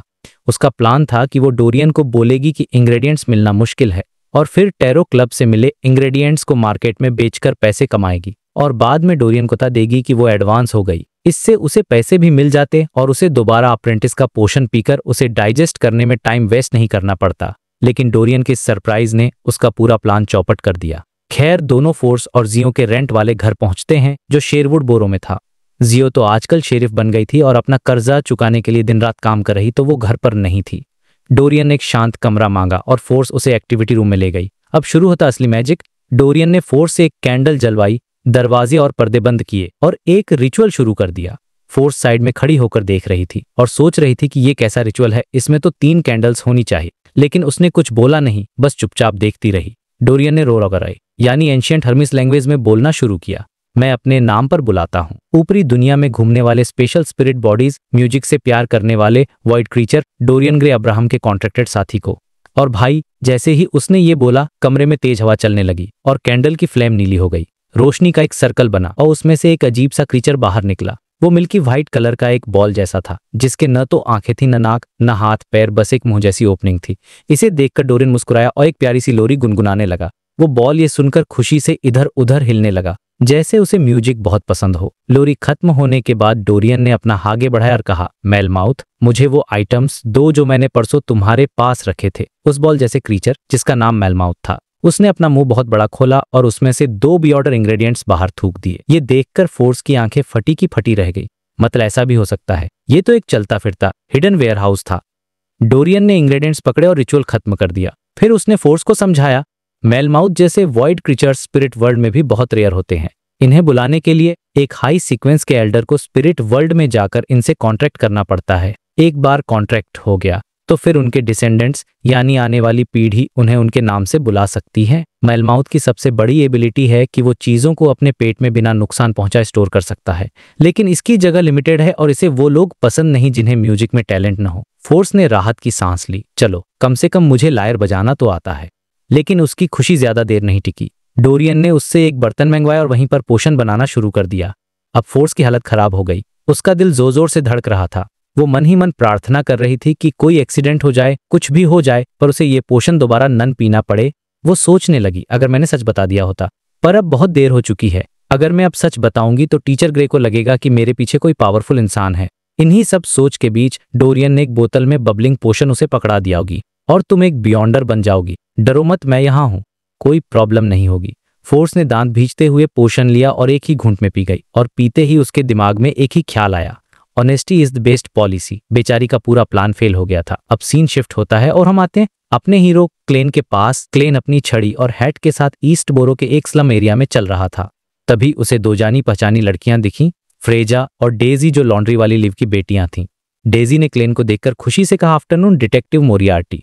क्लेन ने स्माइल करके पूछा, डेजी तुम स्कूल में नहीं हो। दरअसल कैपिंग के एस्टेट से बने चैरिटी फंड की वजह से डेजी को एक पब्लिक स्कूल में एडमिशन मिल गया था। इस बात से क्लेन बहुत खुश था। डेजी ने बताया कि वो लंच ब्रेक में अपनी बहन फ्रेजा की मदद करने आई हैं, क्योंकि उसके स्कूल जाने से घर का काम बढ़ गया है और इनकम कम हो गई है। ये बात करते हुए फ्रेजा की आंखों में उदासी और जलन साफ दिख रही थी, क्योंकि वो स्कूल नहीं जा सकती थी। डेजी ने बड़ी मासूमियत से कहा, जब सब ठीक हो जाएगा तो मैं रात में फ्रेजा को पढ़ाऊंगी, मैं उसकी ट्यूटर बनूंगी। ये सुनकर क्लेन का दिल पिघल गया। उसने डेजी की तारीफ की और वहां से निकल गया। वो ब्लैक पाम स्ट्रीट पर अपने वर्कर वाले कपड़े बदलने गया और जैसे ही वो अपने रेंट वाले अपार्टमेंट से बाहर निकला, एक बूढ़ा आदमी उसके पास आया और बड़े प्यार से पूछा, सर क्या आपने ओरिजिनल क्रिएटर के बारे में सुना है? और भाई, यहीं पर ये चैप्टर एक और सस्पेंस के साथ खत्म हो जाता है। अब ये नया बंदा कौन है और क्या चाहता है, ये हमें अगले चैप्टर में पता चलेगा। तो भाई, चैप्टर की शुरुआत होती है क्लेन के साथ और वो किसी से बात कर रहा है ओरिजिनल क्रिएटर के बारे में। अब आपको याद होगा, ऑल्ट कोहलर ने क्लेन को पहले बताया था कि ईस्ट बोरो, डॉक एरिया और फैक्ट्री डिस्ट्रिक्ट जैसे गरीब इलाकों में कुछ लोग एक नए भगवान का प्रचार कर रहे हैं, जिसका नाम है ओरिजिनल क्रिएटर। उनका मानना था कि ये क्रिएटर मरा नहीं है, बल्कि हर इंसान और हर चीज के अंदर मौजूद है, और अगर कोई पूरे दिल से उसकी पूजा करेगा तो उसे मरने के बाद मोक्ष तो मिलेगा ही, साथ में उसकी जिंदगी भी सुधर जाएगी, जैसे रोज बढ़िया नॉनवेज खाने को मिलेगा। ये सुनकर ही मुझे थोड़ी हंसी आ गई। मतलब भगवान के नाम पर लोगों को खाने का लालच दे रहे हैं। ये जो थ्योरी थी वो ऑरोरा ऑर्डर की विचारधारा से काफी मिलती जुलती थी, इसलिए क्लेन को पूरा यकीन था कि इसके पीछे उन्हीं का हाथ है। उसे लगा कि लेनवस वाले इंसिडेंट के बाद शायद ऑरोरा ऑर्डर ने अपनी स्ट्रेटेजी बदल दी है और वो गरीबों को टारगेट कर रहे हैं। और अब तो सिचुएशन ये थी कि वो लोग इतने ढीठ हो गए थे कि सड़क पर चलते फिरते लोगों को रोककर अपना प्रचार कर रहे थे। क्लेन के सामने जो आदमी खड़ा था उसने अच्छे कपड़े पहने हुए थे और वो क्लेन से पूछ रहा था। क्लेन ने थोड़ा हिचकिचाते हुए बस इतना कहा, हाँ मैंने सुना इसके बारे में। ये सुनते ही उस आदमी के चेहरे पर एक बड़ी सी स्माइल आ गई और उसने तुरंत अगला सवाल दाग दिया, तो क्या तुम आने वाले आसंग के बारे में जानते हो? क्या तुम्हें पता है कि ओरिजिनल क्रिएटर अपने भक्तों को बचाने के लिए एक सुरक्षित जगह बनाएगा? अब एक पल के लिए तो क्लेन के मन में आया कि चलो इनकी हमें हाँ मिलाते हैं और धीरे धीरे इनके ऑर्गेनाइजेशन में घुसकर सबूत इकट्ठा करते हैं। इससे उसे द फूल के बिलीवर्स को ढूंढने वालों से बदला लेने का मौका भी मिल जाता। लेकिन फिर उसने सोचा कि ये काम बहुत ज्यादा खतरनाक है और अकेले करने के लिए तो बहुत ही मुश्किल और थका देने वाला होगा और सक्सेस की भी कोई गारंटी नहीं है। मतलब सही फैसला लिया उसने, क्योंकि ऑरोरा ऑर्डर कोई छोटा मोटा ग्रुप नहीं है, वो बहुत खतरनाक लोग हैं। आखिरकार उसने डिसाइड किया कि वो ये इन्फॉर्मेशन सीधे मशीनरी हाई माइंड को देगा और ऑफिशियल ऑर्गेनाइजेशंस को इससे डील करने देगा। ये सोचते ही क्लेन का एक्सप्रेशन एकदम बदल गया और उसने उस आदमी को रूखेपन से जवाब दिया, मुझे नहीं पता और मुझे जानना भी नहीं है। इतना बोलकर वो तेजी से आगे बढ़ गया और उस आदमी को पीछे छोड़ दिया जो अभी भी उसे आवाजें दे रहा था। ईस्ट बोरो से बाहर निकलते हुए क्लेन ने ध्यान दिया कि जिन वर्कर्स की नौकरी टेक्सटाइल मशीनों की वजह से चली गई थी वो सब झुंड बनाकर खड़े थे और कुछ अनजान लोग उन्हें बहला फुसलाकर अपना उपदेश दे रहे थे। ये देखकर क्लेन को गुस्सा भी और हैरानी भी हुई। वो सोच रहा था कि यार, तीनों चर्चेस और पार्लियामेंट ने 2 महीने पहले ही इन इलाकों का इन्वेस्टिगेशन पूरा किया था, तो अब तक कोई एक्शन क्यों नहीं लिया? मतलब उन्हें ये सब पता तो होगा ही। कहीं ये बड़ी मछली को फंसाने के लिए कोई जाल तो नहीं है? लेकिन ये बहुत रिस्की हो सकता और सिचुएशन हाथ से भी निकल सकती है। यही सब सोचते हुए वो बैकलैंड ब्रिज एरिया की तरफ चला गया। दोपहर का टाइम था, ब्रेवहार्ट्स बार अभी अभी खुला था, इसलिए वहां ज्यादा शराबी नहीं थे। बस आसपास के कुछ वर्कर्स अपना लंच करने आए थे। क्लेन भी उन्हीं के बीच जाकर बैठ गया और उसने 10 पेंस खर्च करके पोर्क सॉसेज के साथ व्हीट ब्रेड और एक गिलास साउथविल बियर ऑर्डर की। खाना खाने के बाद उसने बारटेंडर से पूछा, क्या कास्कालिनिन यहाँ है? उसका प्लान था कि वो अपने लिए कुछ नॉर्मल गोलियां खरीद ले। बारटेंडर ने उसकी तरफ देखकर कहा, लगता है तुम यहाँ काफी टाइम से नहीं आए हो। कास्पर्स मर गया, कहते हैं कि वो रात को सोते समय बेचैन था और उसने खुद को कंबल में इतनी कसकर लपेट लिया कि दम घुटने से उसकी मौत हो गई। फिर वो हंसते हुए बोला, वैसे मुझे इस बात पर यकीन नहीं है। ऐसी कहानियां तो मैंने सिर्फ भूतों की कहानियों में सुनी हैं, लेकिन उन ब्लैक एंड व्हाइट कुत्तों का तो यही कहना है। ब्लैक एंड व्हाइट कुत्ते वो पुलिस वालों को बुलाते थे जो ब्लैक और व्हाइट चेक्ड यूनिफॉर्म पहनते थे। दम घुटने से मौत, ये सुनने में ही किसी बियॉन्डर का काम लग रहा था। क्लेन को तुरंत शक हुआ कि कहीं ये रोज स्कूल ऑफ थॉट के उस हाई सीक्वेंस बियॉन्डर का काम तो नहीं जो मिस शेरॉन और मैरिक को न ढूंढ पाने के गुस्से में किसी को भी मार रहा है। मतलब एक हाई सीक्वेंस बियॉन्डर होकर इतनी छोटी हरकत, इसका मतलब ये भी था कि कास्पर्स अब मिस शेरॉन से कांटेक्ट नहीं कर पाएगा और शायद वो लोग बैकलैंड छोड़कर जा चुके हैं। क्लेन को कास्पर्स के लिए थोड़ा बुरा भी लगा। वो बेचारा बियॉन्डर वर्ल्ड के खतरों के तैयार नहीं था। अगर क्लेन उसकी जगह होता तो वो सारा पैसा लेकर किसी दूसरे शहर में चला जाता, लेकिन नॉर्मली कोई हाई सीक्वेंस बियॉन्डर एक आम आदमी से ऐसे डील नहीं करता। ज्यादा से ज्यादा वो जबरदस्ती मीडियमशिप रिचुअल कर लेता। ये हरकत सिर्फ रोज स्कूल ऑफ थॉट जैसे पागल लोगों की ही हो सकती है। तभी बारटेंडर ने कप पोंछते हुए कहा, अगर तुम्हें कुछ सामान खरीदना है तो एक नया डीलर आया है। क्लेन ने पूछा, कौन? बारटेंडर ने बिना ऊपर देखे कहा, ओल्ड मैन, वो बिलियर्ड रूम 3 में है। ये सुनकर क्लेन ठा उमरे की तरफ चला गया। दरवाजा जाने खटखटाने पर अंदर से आवाज आई, अंदर आ जाओ। ये आवाज क्लेन को थोड़ी जानी पहचानी लगी। उसने दरवाजा खोला और अंदर देखा। टेबल के पास एक लड़का खड़ा था जिसने पुराना ओवरकोट और एक ब्राउन बॉलर हैट पहना हुआ था और उसकी आंखें एकदम लाल थीं। यान था वही लड़का जिससे क्लेन बैकलैंड आने पर सबसे पहले मिला था। क्लेन को देखकर यान भी चौंक गया। डिटेक्टिव मोरियार्टी तुम? उसने खुद को बड़ा दिखाने के लिए नकली मूछें भी लगा रखी थीं। क्लेन मुस्कुराते हुए अंदर आया और दरवाजा बंद कर दिया। उसने कहा, बहुत टाइम हो गया। पहले तो उसे हैरानी हुई कि यान या आर्म्स डीलर बन गया है, लेकिन उसे पूरी कहानी याद आई और उसे सब समझ आ गया। आखिरकार यान नहीं तो उसे कास्पर्स का पता बताया था। इसका मतलब इस लड़के के यहाँ अच्छे कनेक्शंस थे।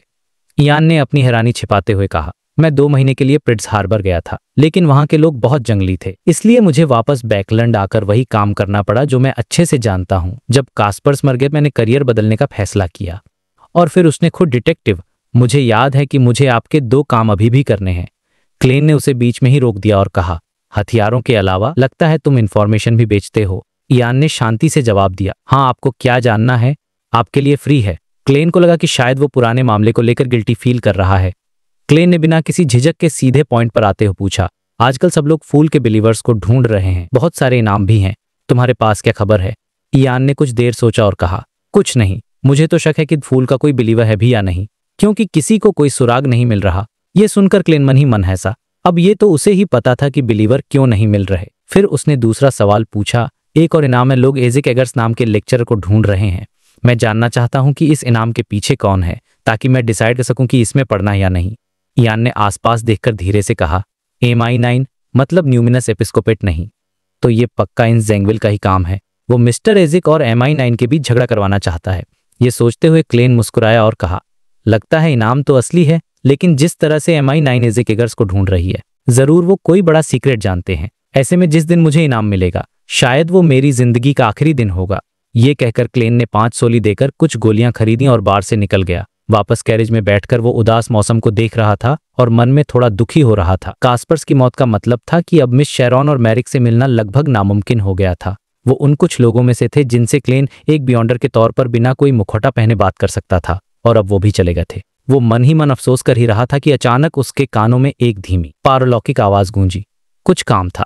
क्लेन एकदम से कांप गया, लेकिन जब उसने देखा कि उसके सामने कौन बैठा है तो उसने राहत की सांस ली। सामने मिस शेरॉन बैठी थी, अपने उसी गॉथिक स्टाइल ड्रेस और हैट में। उसका चेहरा हमेशा की तरह पीला था। क्लेन ने हंसते हुए कहा, मिस शेरॉन, क्या आप हमेशा ऐसे ही अचानक प्रकट होती हैं? शेरॉन ने बिना किसी इमोशन के सिर हिलाया। अगली बार मैं खिड़की खटका दूंगी। ये सुनकर क्लेन ने सोचा, अचानक खटकाना भी उतना ही डरावना होगा। फिर उसने मेन मुद्दे पर आते हुए पूछा, मिस शेरॉन, क्या आप किसी ऐसी जगह को जानती हैं जहां ह्यूमन स्किन शैडो की कैरेक्टरिस्टिक मिल सकती है? शेरॉन ने शांति से उसकी बात सुनी और फिर सिर हिलाकर कहा, हाँ। पिछले चैप्टर के बाद सिचुएशन ये है कि अपने हीरो क्लेन को एक बहुत ही रेयर ब्रीड इंग्रेडिएंट की जरूरत है जिसका नाम है ह्यूमन स्किन शैडो, ताकि वो आगे प्रोमोट हो सके। और इस काम के लिए हेल्प मांगता है शेरॉन से, वही मिस्टीरियस और पावरफुल लड़की। क्लेन को उम्मीद थी कि शायद शेरॉन को कुछ पता हो, और भाई उसकी उम्मीद सही, शेरॉन जानती थी। ये सुनते ही क्लेन तो खुश हो गया। उसने फटाफट पूछा, कहाँ? मन ही मन वो इस इंफॉर्मेशन के लिए कंसल्टेशन फी देने को भी रेडी था। अब शेरॉन, जो एकदम टॉकिंग डॉल की तरह शांत बैठी थी, बोलना शुरू करती है। वो बताती है कि मैरिक ने एक बार एक गैदरिंग में पार्टिसिपेट किया था। जहां किसी ने एक एंशिएंट नोबल के टुम्ब यानी मकबरे को डिस्कवर किया था। उन्होंने बाहर से थोड़ी बहुत एक्सप्लोरेशन की, लेकिन अंदर जाने की हिम्मत नहीं हुई क्योंकि वहां ह्यूमन स्किन शैडो के एक्टिव होने के निशान मिले थे। अब उन लोगों ने सोचा कि एक स्ट्रॉन्ग टीम बनाकर उस टुम्ब को अच्छे से एक्सप्लोर करते हैं और जो भी खजाना मिलेगा उसे आपस में बराबर बांट लेंगे। लेकिन सोचो, बियॉन्डर्स की गैदरिंग जहां कोई एक दूसरे को ठीक से जानता भी नहीं, वहां ट्रस्ट कैसे करेगा? क्या पता वो कोई टुम्ब हो ही ना और ये सब एक ट्रैप हो। क्लेन के दिमाग में ये सारे सवाल आए और उसने पूछा, तो क्या वो लोग सक्सेसफुल हुए? शेरोन ने बस एक वर्ड में जवाब दिया। ये सुनकर क्लेन थोड़ा कंफ्यूज हुआ, बट उसने ड्रेस ने पूछे। उसने धीरे से पूछा, और फिर क्या हुआ, ताकि कैरेज ड्राइवर ना सुन ले। शेरोन ने एकदम शांत आवाज बताया, उसके बाद वो लोग कभी वापस नहीं आए। भाई, ये सुन के तो गूज बम्स आ गए। उसने आगे बताया, उनमें से एक मेंबर मेरिक का दोस्त था और वो उस इंसिडेंट के बाद पूरी तरह से गायब हो गया। इससे पहले कि क्लेन कुछ पूछता, शेरोन ने खुद ही बताना कंटिन्यू किया। मेरिक को उसके दोस्त का कुछ सामान मिला। मैंने डिवाइनेशन का यूज करके उन्हें ट्रैक किया और लोकेशन निकली क्लिफ टाउन। वहां स्ट्रैटफोर्ड रिवर के पास उस टुम्ब का एक हिडन एंट्रेंस मिला। मेरिक का दोस्त अंदर ही था, लेकिन वो मर चुका था। क्लेन ने हैरान गई थी। शेरोन ने मना किया और बताया कि उसने किसी दूसरे मेथड से पता लगाया था। उसने कहा, वो टुम्ब मुझे बहुत डेंजरस फील हो रहा था, मैंने उसे एक्सप्लोर करने की कोशिश नहीं की। यहाँ पर शेरोन क्लेन को अपनी ब्लू आंखों से देखती है और एक सीरियस वार्निंग देती है, बिना किसी सीक्वेंस 4 बियॉन्डर या उसके लेवल के सील्ड आर्टिफैक्ट की हेल्प के उस टुम्ब के अंदर जाना बेकार है। अब सोचो, जब शेरोन जैसी पावरफुल बियॉन्डर उस जगह को इतना खतरनाक बता रही हैं, तो वो कितनी टेरिफाइंग होगी। क्लेन को तो ग्रे फॉग के ऊपर जाकर डिवाइनेशन करने की भी जरूरत नहीं पड़ी ये समझने के लिए। उसने नीचे देखते पूछा, क्या तुम्हें पता है वो किसका टुम्बिया? और शेरोन ने बिना रुके जवाब दिया, उसका लास्ट नेम आमोन है। आमोन। भाई, ये नाम सुनते ही क्लेन के तो होश ही उड़ गए। उसने अपने क्लाउन पावर्स का यूज करके अपने फेस के एक्सप्रेशंस को कंट्रोल किया। वो शॉक में आ जाता, क्योंकि याद है ना, ये वही आमोन फैमिली है जिसका एक मेंबर लिटिल सन की बॉडी पजेस करके अचानक से मिस्टीरियस स्पेस में कोशिश कर रहा था। क्लेन ने कंफर्म करने के लिए पूछा, आर यू श्योर? उसके दिमाग में आमोन की इमेज आ गई, ब्लैक रोब और वो क्रिस्टल मोनोकल। शेरोन ने कंफर्म किया कि हाँ, इनिशियल एक्सप्लोरेशन से मिले सामान के बेसिस पर एक एक्सपर्ट ने बताया था कि टुम्ब का ओनर फोएपॉ की ट्यूडर डायनेस्टी का था और फैमिली नेम आमोन ही है। भाई, ये ब्लेसफेमर फैमिली है। ये लोग एंटीगोनस फैमिली की तरह डिस्ट्रॉय नहीं हुए, ना ही अब्राहम फैमिली की तरह कर्स्ड हैं। ये लोग सीक्रेटली अपनी पावर पास करते आए हैं और इनके पास हाई सीक्वेंस बियॉन्डर्स, शायद एंजल्स भी हो सकते हैं। ऐसी फैमिली के टुम्ब का डेंजर तो इमेजिन ही कर सकते हो। शायद आमोन फोरसेकन लैंड ऑफ गॉड से भी अपनी पावर प्रोजेक्ट कर सकता है। क्लेन ने फौरन इस ऑप्शन को रिजेक्ट कर दिया। इतना बड़ा रिस्क लेने का कोई मतलब नहीं था, तो पहला प्लान तो फेल हो गया। थोड़ा डिसअपॉइंटेड होकर क्लेन ने शेरोन से पूछा, तो क्या ह्यूमन स्किन शैडो सिर्फ वहीं मिल सकता है?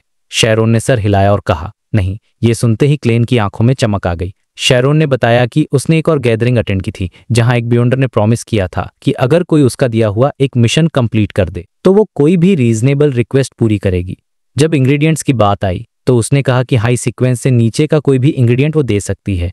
ये सुनकर क्लेन का पहला थॉट, क्या ये मजाक कर रही है? इतनी बड़ी प्रॉमिस तो चर्च ऑफ एवरनाइट भी आसानी से नहीं कर सकती। लेकिन शेरोन ने कामली जवाब दिया, वो एक हाई सीक्वेंस बियॉन्डर है। हाई सीक्वेंस बियॉन्डर, तब तो ऐसी प्रॉमिस पॉसिबल है। क्लेन ने इंटरेस्ट से पूछा, मिशन क्या है? शेरोन ने सीधे सीधे बताया, हीरो बैंडेड ब्लैक एम्परर की असली आइडेंटिटी इन्वेस्टिगेट करना। ये सुनते ही क्लेन की हालत ऐसी हुई जैसे किसी ने उसके ऊपर ठंडा पानी डाल दिया हो। अगर वो पानी पी रहा होता तो जरूर सामने स्प्रे कर देता। उसने मन ही मन सोचा, मैंने किसका बिगाड़ा है भाई? क्यों एक हाई सीक्वेंस बियॉन्डर मेरे पीछे पड़ गई है? उसने सोचना शुरू किया कि ये कौन हो सकता है। Twilight hermit order, aurora order या चर्चेस, सभी पॉसिबल थे। उसने खुद को कंट्रोल करते हुए पूछा, वो हीरो बैंडिट की आइडेंटिटी क्यों जानना चाहती है? शेरोन ने कहा, किसी को नहीं पता। क्लेन ने कुछ सेकंड सोचा और फिर पूछा, वो दिखती कैसी है? मुझे मिशन लेने से पहले जानना है। शेरोन ने याद करते हुए डिस्क्राइब किया, फीमेल है, 1.70 मीटर से लंबी, वेल प्रोपोर्शन चेस्टनट हेयर। उसने डिस्गाइज पहना था और उसे ब्लैक लेदर बूट्स पहनना पसंद है। वो पहली बार 2 महीने पहले आई थी। फीमेल, हाई सीक्वेंस बियॉन्डर और ब्लैक लेदर बूट्स, ये 3 कीवर्ड सुनते ही क्लेन का दिमाग क्लिक कर गया। उसको तुरंत याद आया, ये वही मिस्टीरियस हाई सीक्वेंस बियॉन्डर है जिससे वो रॉयल म्यूजियम में रोजेल के स्टडी रूम में मिला था जब वो ब्लैक एम्परर कार्ड चुराने गया था। वही लेडी जिसके सामने उसकी चोरी पकड़ी गई थी। क्लेन ने सारी डॉट्स कनेक्ट कर ली। उस लेडी को पता है कि कार्ड चुराने वाला एक स्पिरिट बॉडी था और उसने हीरो बैंडिट ब्लैक एम्परर के ट्रेड से लिंक जोड़ लिया है जो कि सिमिलर हैं, इसलिए वो उसे ढूंढ रही थी। टाइमिंग भी मैच कर रही थी। 2 महीने पहले ही रोजेल का एग्जीबिशन हुआ था। क्लेन के दिमाग में सब कुछ क्लियर हो गया। उसने चेहरे पर एक हल्की सी स्माइल आते हुए कहा, मैं उस पर नजर रखूंगा, होपफुली कुछ पता चलेगा। और अंदर ही अंदर उसने सोचा, तुम पूरी जिंदगी भी ढूंढती रहोगी तो कुछ नहीं मिलेगा। तो आखिर में क्लेन को 2 लीड्स मिले थे, लेकिन दोनों ही सुपर डेंजरस थे। एक तरफ आमोन का टूम्ब था जो एक मौत का कुआं था, और दूसरी तरफ एक हाई सीक्वेंस बियॉन्डर का बाउंटी जो खुद उसके ही सर पर था। अब क्लेन इस सिचुएशन से कैसे निकलेगा, ये देखना इंटरेस्टिंग होगा। तो भाई कहानी आगे बढ़ती है और सीन पहुंचता है हार्वेस्ट चर्च में। रात के 8 बज रहे थे। क्लेन अपने नॉर्मल कपड़ों में वापस आ चुका था और चर्च के हॉल में घुसते ही उसकी नजर सीधी एमलिन व्हाइट पर पड़ती है। हाँ, वही अपना वैम्पायर दोस्त जो कैंडल लाइट्स के सामने खड़ा था और उसके पैरों के पास एक काला सूटकेस रखा था जिसके ऊपर स्पिरिचुअलिटी की एक लेयर जैसी दिख रही थी। अब जैसे ही एमलिन को पता चलता है कि डिटेक्टिव शेरलॉक मोरियार्टी यानी अपना क्लेन अंदर आ गया है, तो पहले तो वो थोड़ा खुश होता, लेकिन अगले ही पल उसके चेहरे पर टेंशन आ जाती है। वो तुरंत झुककर अपना सूटकेस पढ़ता है और कुछ कदम पीछे हट जाता है, फादर उत्रावस्की के करीब जो वहां शांति से प्रेयर कर रहे थे। मतलब भाई को इतना डर था कि क्लेन कहीं उससे बियॉन्ड इंग्रेडिएंट्स छीन न ले। अब सोचो, डील करने आए हो और सामने वाले पर इतना भी भरोसा नहीं है। क्लेन बेचारा 3 मीटर दूर ही रुक जाता है और स्माइल करके कहता है, रुको, पहले मुझे ये वेरीफाई करने दो कि ये वही 2 इंग्रेडिएंट्स हैं जो मुझे चाहिए। एमलिन थोड़ा हिचकिचाते हुए सूटकेस को अपनी छाती को उठाता, उसका बुस्ककल खोल देता है और जैसे ही सूटकेस खुलता है, स्पिरिचुअलिटी की वो दीवार टूट जाती है और एक हल्की हवा पूरे हॉल में फैल जाती है। क्लेन ने तो पहले से ही अपना स्पिरिट विजन एक्टिवेट कर रखा था, तो उसे तुरंत अजीब और चमकदार लाइट्स के बर्स्ट दिखाई देते हैं। ये बहुत सारे बियॉन्डर कैरेक्टरिस्टिक्स की स्पिरिचुअल चमक थी। सूटकेस के अंदर 2 छोटे बॉक्स थे, एक टिन का था और दूसरा सिर्फ कार्डबोर्ड का। एमलिन एक हाथ से सूटकेस पकड़े पहले टिन का बॉक्स खोलता है और उसके अंदर एक अजीब सी चीज थी, एक पीले भूरे रंग का छिले हुए अखरोट जैसा जिस पर ब्रेन की तरह लकीरें बनी हुई थीं। कैंडल की रोशनी में उसका अपीयरेंस लगातार बदल रहा था, कभी वो ग्रे और मुरझाया हुआ दिखता तो कभी डार्क ब्राउन और स्मूथ, और ये कलर्स मिलकर एक बिना चेहरे वाला फेस बना रहे थे। इसे देखते ही क्लेन को फील होता है कि उसके अंदर का जो पोषण पावर है, जो वो पूरी तरह डाइजेस्ट कर चुका है, वो थोड़ा सा हिलता है। एक खिंचाव महसूस होता है जैसे कोई मैग्नेट अपने ऑपोजिट पोल से मिल रहा हो। यहाँ पे स्टोरी का एक बहुत ही इंपॉर्टेंट कॉन्सेप्ट सामने आता है जिसे कहते हैं गिग इफेक्ट। क्लेन को तुरंत रोजेल की डायरी की बातें याद आती हैं जिसमें लिखा था कि एक ही पाथवे के हाई सीक्वेंस आइटम्स लो और मिड सीक्वेंस बियॉन्डर्स को अनजाने में अपनी तरफ खींचते हैं, उनमें एक साथ आने की टेंडेंसी होती है। ये 1000 फेस्ड हंटर का ग्लैंड हाई सीक्वेंस तो नहीं था, पर उसमें बियॉन्डर कैरेक्टरिस्टिक्स इतने थे कि जब क्लेन उसके काफी करीब आया तो उसे ये अट्रैक्शन महसूस हुआ और उसे ये भी रियलाइज होता है कि हर बार जब वो पोषण डाइजेस्ट करता था तो उसके चारों ओर एक इल्यूजन वाला आसमान बन जाता था जिसमें चमकदार लाइट से एक दूसरे को खींचती थी। तो ये शायद उसी लॉ ऑफ कन्वर्जेंस का एक सीन था, और जितनी ज्यादा क्वालिटी उतना ही स्ट्रॉन्ग खिंचाव। खैर, क्लेन ने क्लाउन पावर से खुद पर कंट्रोल रखता है और अपने एक्सप्रेशन बदलने नहीं देता। एमलिन उसे शक की नजर से देखता है और जल्दी से टिन बॉक्स बंद करके दूसरा पेपर बॉक्स खोलता है। उस बॉक्स में कॉटन के बीच में एक कांच की बोतल रखी थी जिसमें लगभग 200 मिलीलीटर लिक्विड आ सकता था। बोतल आधी खाली थी और बाकी एक गाढ़े लिक्विड से भरी थी जो लाइट के हिसाब से अपना कलर बदल रहा था। कोई और प्रॉब्लम है? एमलिन ने पेपर बॉक्स बंद करते हुए पूछा। एक बार और कंफर्म करने दो। क्लेन एक गोल्ड कॉइन निकालता है और उसे अपनी उंगलियों के बीच घुमाने लगता है जैसे उस सिक्के में जान होर्डिंग। सिक्का उछलकर वापस क्लेन के हाथ में गिरता है। हेड्स आया था, मतलब पॉजिटिव रिस्पॉन्स। क्लेन सिर हिलाता है और अपनी अलग अलग जेबों से नोटों की गड्डियां निकालने लगता है। 10 पाउंड, 5 पाउंड, 1 पाउंड के notes worth 150 pound. Clean cash का ढेर पास के फर्नीचर पर रख देता है।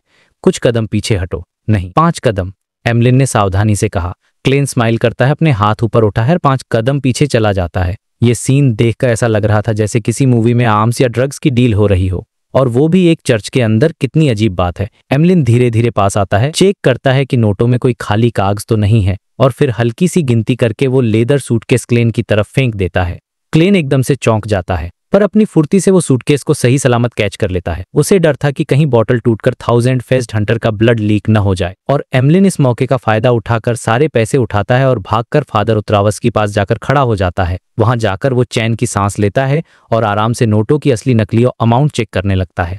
ये सब होने के बाद क्लेन दोनों इंग्रेडिएंट्स की कंडीशन कंफर्म करता है और फिर अपनी उंगलियां चटकाता है। एक माचिस जो उसने अपने कपड़ों में अलग से रखी थी वो जल उठती है और लाल आग की लपटें उसके शरीर को घेर लेती हैं, और जब आग शांत हुई तो क्लेन वहां से गायब हो चुका था। एमलिन जो पैसे गिन रहा था, उसने जैसे ही ऊपर देखा तो वो 2 सेकंड के लिए शॉक में जम गया। फिर वो धीरे से खुद से बड़बड़ाया, मेरा सूटकेस, मेरा टिन बॉक्स। अब सीन शिफ्ट होता है और हम एक लैम्पलेट स्ट्रीट पर हैं जहां एक कैरेज चल रही है। अंदर बैठी है फॉर्स, जो अपनी दोस्त जियोडेरेचा को बता रही थी कि उसे एक टीचर मिल गया है, उसने एक और अप्रेंटिस पोशन पी लिया है। जियो उससे एक बहुत इंटरेस्टिंग सवाल पूछती है। मुझे हमेशा हैरानी होती है कि ये लोग इंग्रेडिएंट्स को इंग्रेडिएंट्स की तरह ही क्यों रखते हैं, पोषण बनाकर क्यों नहीं रखते। तुम्हारे टीचर पहले से पोषण बनाकर ला सकते थे। इस पर फोर्स समझाती है। इसके दो मेन रीजन है। पहला, अलग अलग बियॉन्डर इंग्रेडिएंट्स के अलग अलग यूज होते हैं और जब वो पोषण बन जाते हैं तो उन्हें फ्लेक्सिबली यूज नहीं किया जा सकता।